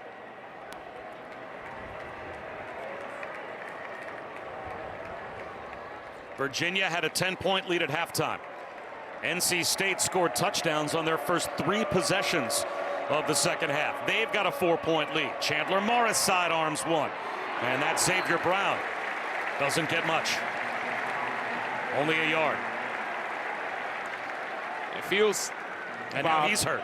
And it feels, Bob, like this drive could swing things, right? We've seen NC State score and score and score and then get stopped. Now all of a sudden Virginia had an opportunity to score, and then they missed that field goal off the upright. They've been able to drive the ball, but this seems like it's going to be a who has the ball at the end type of game is going to win it. It could easily come down to a last possession. Certainly has that feel. Empty backfield, quarterback draw. Chandler Morris. He puts that shoulder in harm's way and only picks up 3 yards. That's the first design quarterback run we've seen, at least for Virginia. We have, but that was a great play by Sebastian Harsh. That was a quarterback draw, a designed run. Sebastian Harsh was rushing up the field, but he used his mind to retrace back to the quarterback. That could have been a big-time gain. Harsh eliminated it. Virginia was dominant on 3rd down in the first half. Overall, they're 11 for 16, but only 1 for 3 here in the second half so far. Facing 3rd down and 6. Morris. At time, again he finds Trell Harris. Another 3rd down conversion on the slide for Virginia to the 28-yard line, a gain of 14. Yeah, this Virginia offense has been attacking the defense, specifically Brian Nelson, but look at the space and the time that Chandler Morris has. Quickly back to work. Trell Harris again. Brought down at the line of scrimmage. And Bob, just going back to that point earlier, it may come down to who has the ball at the end. Yes, it may, but that doesn't matter if Virginia doesn't score right here. Virginia's losing this game right now. They have to get a score. They have to get, at the minimum, a field goal to make it, if NC State scores, still a 1-possession game. So the only way that this game does come down to who has it last is if Virginia scores on this possession. Now it's Noah Vaughn at tailback to the left of Morris. Cam Ross in motion. On the ground, it's Vaughn. Cut back, no, check that, another keeper for Morris.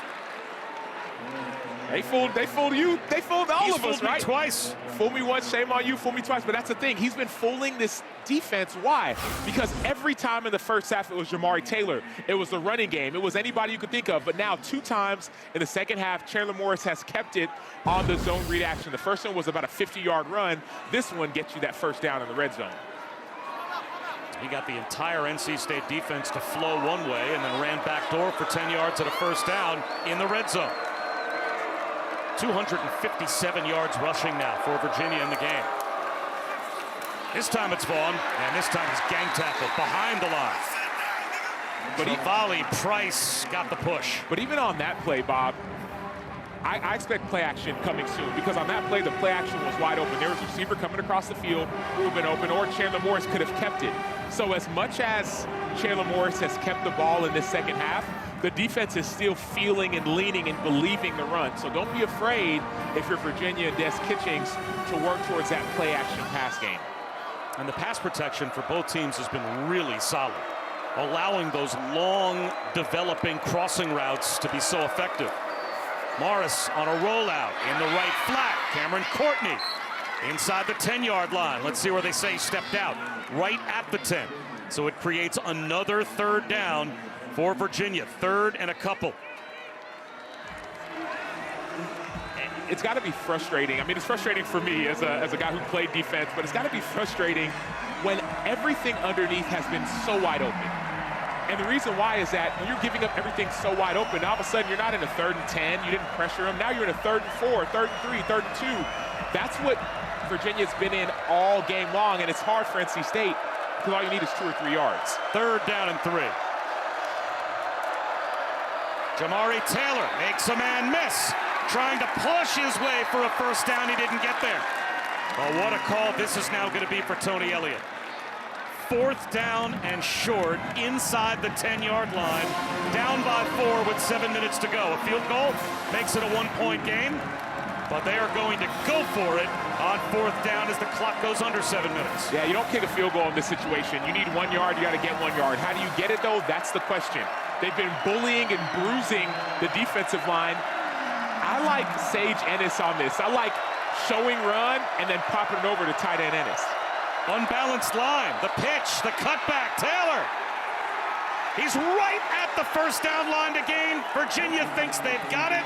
NC State thinks they've got him stopped. And it looks like the Wolfpack did indeed get the stop. Going on the field, it's running short of the line of game. 1st down, NC State.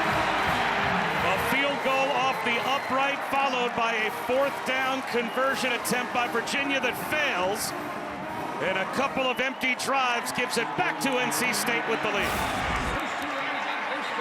The previous play is under review. NC State committed all their resources, all 11, to the run. They got a chance to stop them, it looks like, but this play is still under review. So we'll step aside while they review, but they have to see clear and obvious evidence that he got the ball to the line to gain. Not sure they'll see that.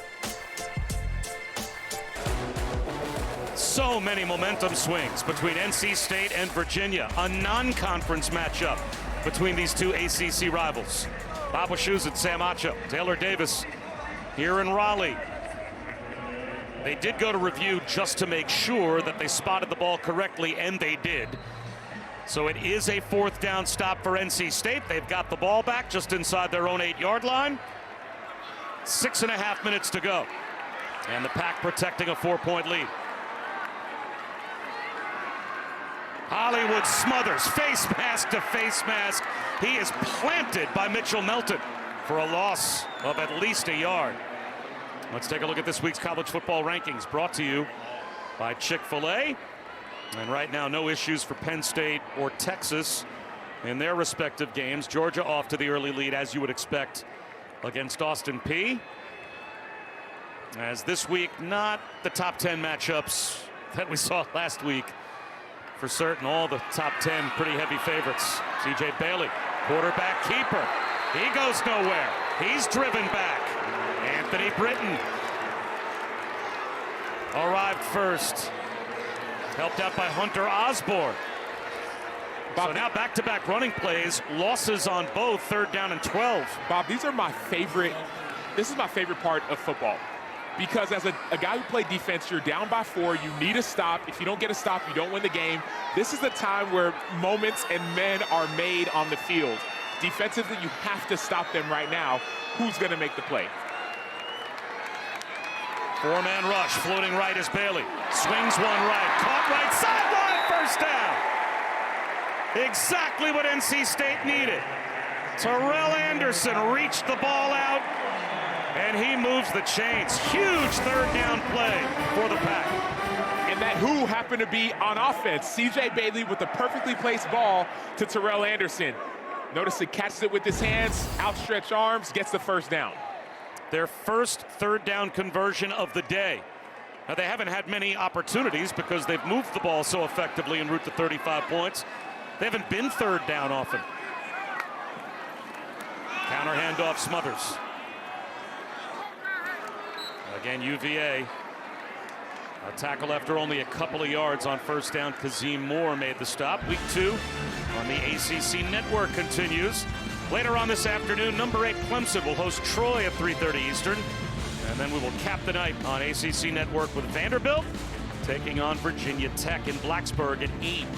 Both games also available on the all-new ESPN app, so you can watch anywhere. Virginia Tech didn't look bad, even in the loss last week. They looked like they were a better football team than they were last year. Yeah, they pushed South Carolina for a long time. Looping throw down the sideline, incomplete. They try the wheel route for Hollywood Smothers. So now another third down has been forced by the Cavaliers to see if they can get off the field. Yeah, this is going to be a critical play, and I still don't mind keeping the ball in C.J. Bailey's hands. We saw that Virginia brought blitz not too long ago. C.J. Bailey made a miss and scored a touchdown. So I understand you want to try to run the clock out and all those things. No, man, keep the ball in your best player's hands and let him make magic. Yeah, they need at least 3 more first downs to really put a dent in the clock, as Virginia has all 3 of their timeouts. Bailey, he's looking to run.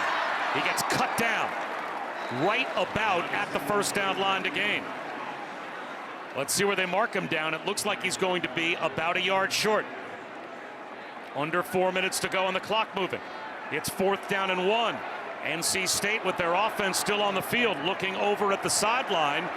Will they punt it back to Virginia or go for it on 4th and 1? No, they should be looking for a long time. This is the non-question. You punt the ball, you could wait till the clock dials down to 1-0, call timeout, but if you don't get it here. Well, it could be a hard count, play clock at 8. Will they snap the ball? Will Virginia stay disciplined?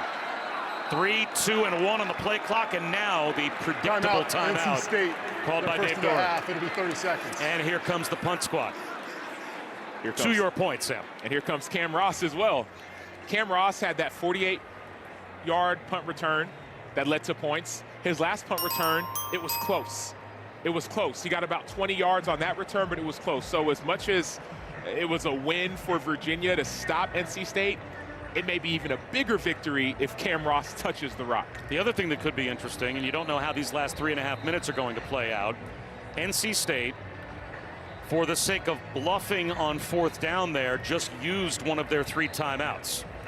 So they only have 2 left. Now, if Virginia takes the lead, how important could that lost timeout be? Will they punt the ball away after all? Now, wait a minute. They're not putting the punt squad on the field. They've got Will Wilson, the freshman quarterback, who they have this package of Wildcat plays for, is in the game. 4th and 1. Will the Wolfpack go for it after all? They will. Wilson. It looks like he's got the push for the first down. Gutsy call from Dave Doran, and the true freshman picks it up. Dave, I don't know his middle name, Doran. From your own 28-yard line, putting in a freshman, the snap was high. Yes, Will Wilson did a great job of catching that snap, but the decision to go for it from your own 28, and that elicits a lot of confidence in your squad. And now again, you milk the clock for all it's worth if you're the Wolfpack. He was almost Dr. Dave Doran. He actually went to Drake and planned on being an orthopedic surgeon, but ended up getting the coaching bug and never looking back. He doctored up a 4th down call there, and here's C.J. Bailey to run. And he will be thrown down behind the line of scrimmage after a couple of spins. Mitchell Melton and Jason Hammond were there, and now the timeouts are going to be called by Tony Elliott. Virginia, their first time out of the half. It'll be 30 seconds. So they're going to try to call their timeouts on the north side of the 2-minute timeout and see if they can get the ball back. So if you're NC State, Bob, do you start to pass the ball now? Do you try to get a first down? Because a first down would seal the game if Virginia uses their timeouts. If I'm NC State, I'm running it. I've been down and on the ground, whether it's been Will Wilson, C.J. Bailey, Jamari Taylor, you name it, everybody's been able to run.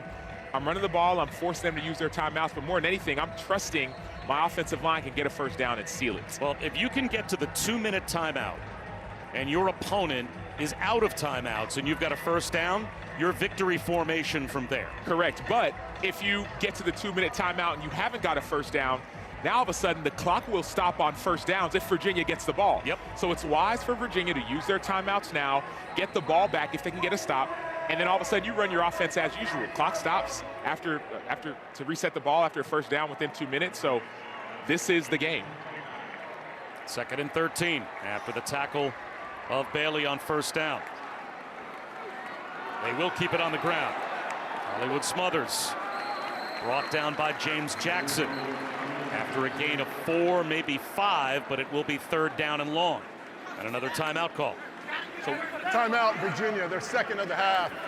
It's 30 seconds. So we've seen guts from Dave Doran and going forward on 4th and 1 from your own 28. 3rd and 9. The opponent has 1 timeout. 1 first down wins the game. Just about. Now, Virginia would still have a breath on the other side of the 2-minute timeout because they do have a timeout left to stop it one more time before the 2-minute. But yeah, they would be really on life support after the 2-minute timeout if they can't get a stop on this play. Maybe this is why Dave Doran signed up to be a coach, because decisions like these, personally, I run. I run the ball, I make them use their timeout, I trust my running game. Your quarterback is 16 of 22 for 200 yards, so the passing game has been very effective as well. You've also ran it yourself for over 200 yards, so the running game has been just as, if not more, effective. The issue here isn't about run or pass and effectiveness, it's about the time and forcing Virginia to use their timeout. Do you give C.J. Bailey a chance to put it in his hands, take a look, get a box count, and maybe check to a pass? He's young. He's young. I wouldn't do all that for an 18-year-old kid. Hollywood Smothers is in the backfield. Bailey instead will throw, hit as he throws. And not only is it an incompletion on 3rd down, but NC State doesn't force Virginia to burn that final timeout. So now the Hoos will get the ball back with a chance and with a timeout. All game long, there has been no pressure. And all of a sudden, when it mattered most, you have pressure from Virginia. Big-time play by the Hoos. Daniel Rickard got the right arm on C.J. Bailey and definitely altered that throw. And there is the dangerous return man, Cam Ross. What kind of field position might he give his team? Good kick here from Noonkester. Drives Ross all the way back to the 10-yard line. Did they outkick their coverage? Ross trying to make players miss, and he will bob and weave his way to the 19-yard line. That is a good change of field position for NC State. Well, this is why, Bob, you bring in a guy like Chandler Morris, who set records at North Texas, who's been a part of teams like Oklahoma, who started even in high school, was 16-0 in high school, won a state championship. This is when that veteran experience matters. 2 minutes left, you got a timeout, you have the 2-minute timeout. Let's see what he does. And remember the 2 trips into the red zone, or at least close to it, where Virginia has come up empty here in the 2nd half. Hitting the upright with a field goal attempt and then getting stopped on 4th and 1 their last trip down the field. To your point, it's not like Virginia hasn't been able to move the ball down the field. It's what happens when they get there. Well, they have left points on the field, and as a result, they need a touchdown here. Chandler Morris over the middle, sliding attempt made by Courtney. He scooped it up. They will give him the catch out to the 32-yard line. Will that take us to the 2-minute timeout? They'll try and hustle and get another snap off. And they will not. Just goes to 2 minutes as they were about to snap the ball. This is the 2-minute timeout. 2 minutes to go, still life for Virginia. Can NC State hold on? We're about to find out.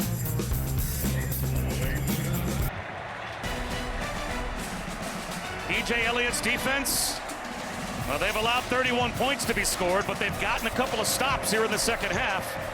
And they need one more to try and hold on against Virginia. But the Cavaliers have it back with a timeout. They need a touchdown to win. Wide open, toe tap Edrin. And he has the catch out to midfield. And this is the great thing about football. First quarter, what did we get? It was all Jamal Edrin. 4th quarter, what are we getting? Back to the basics. Unbelievable job getting 1 foot in bounds by Jamal Edrin. Morris running the hurry up. Into that same soft spot to Edrin. He toe taps again. Back-to-back outs to the sideline. Connect. Morris to Edrin. Big-time players make big-time plays in big-time games. You have to be deeper as a defender to get more underneath that. And a ton of time on the clock. Morris over the middle, but that one's dropped by Ross. It looked like Cam Ross had it in his hands, and he is frustrated, couldn't hold on, being trailed by Jackson Vick. So all momentum so far for Virginia on this drive. Whose names have we haven't heard on this drive? Sebastian Harsh, Kean Sloan, Kenny Swords, those three defenders, number 33, number 54, and number 8. Those are the playmakers. They have to step up right now. Morris dumps it in the right flat to Jamari Taylor. Trying to get to the sideline. And he only picks up not only about a yard, but keeps the clock moving, being tackled well inbounds. So, down to about 90 seconds to go. Sean Brown, Jackson Vick sandwiched him. Obviously 4-down territory here for Virginia, 3rd and 9. High snap pulled down by Morris. Over the middle, complete inside the 15-yard line. And Ross, after unable to hold on to one earlier, comes back with a big catch for 20. Climbs the ladder to make the play. Cam Ross is their guy. So when you need a play, get it to your guys. Still over a minute on the clock. Chandler Morris scrambling right, floats one in the end zone for an interception.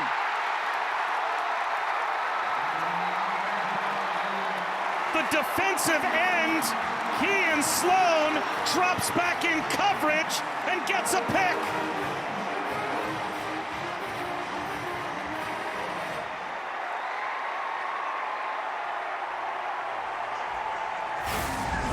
From pass rusher to interceptor.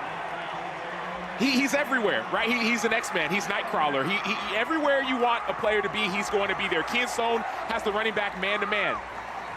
Most outside linebackers, defensive ends, they can't even catch. Like I was one, I could barely catch, otherwise I've been a tight end. Yet he stays in coverage, he gets his eyes back, and he makes the game-sealing play. Kean Sloan, he was an impact player to start the game. He was an impact player last week, an impact player at Utah State, and he's brought all of that impact to NC State. That's the first takeaway for either defense in this game, and it ends it for NC State. The first career interception for Kean Sloan. And that means victory formation for the Pack. Well, both of these teams' records in the ACC will still say 0-0 because, again, this is not an official ACC game. But it feels like an ACC win, I'm sure, if you're the Wolfpack. Talk about the confidence that is built on one side and the dejection from the other. If I'm Chandler Morris, I'm thinking, dude, it was an outside linebacker. I like my matchup, running back on an outside backer, but, man, Kean Sloan changes everything.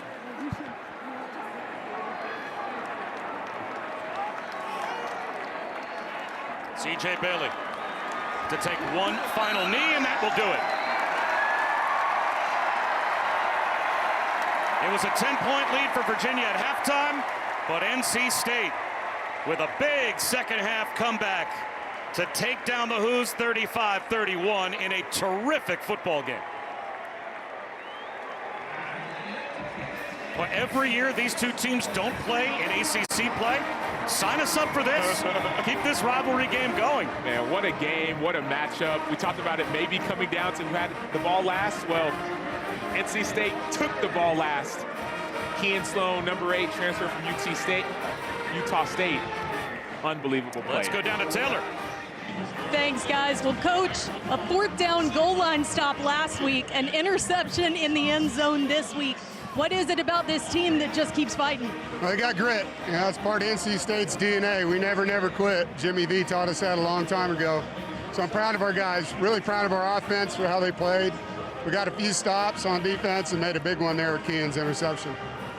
You talked to me at halftime. You said there was a multitude of things that was making an impact in the first half. What kind of a response did you see in the second half? They played much more fundamentally sound, you know. I mean, they still did some good things. Virginia did a great job. They deserve a lot of credit.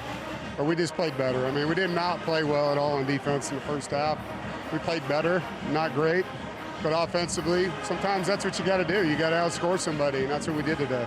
We got to talk about your young quarterback, C.J. Bailey, who just seems like the moment's never too big for him. What are you learning about him early in the season? He lives for the moment. Like, that's his favorite point in the game. Like, his first start was at Clemson. He was his most excited guy in the locker room. You know, that's just who he is.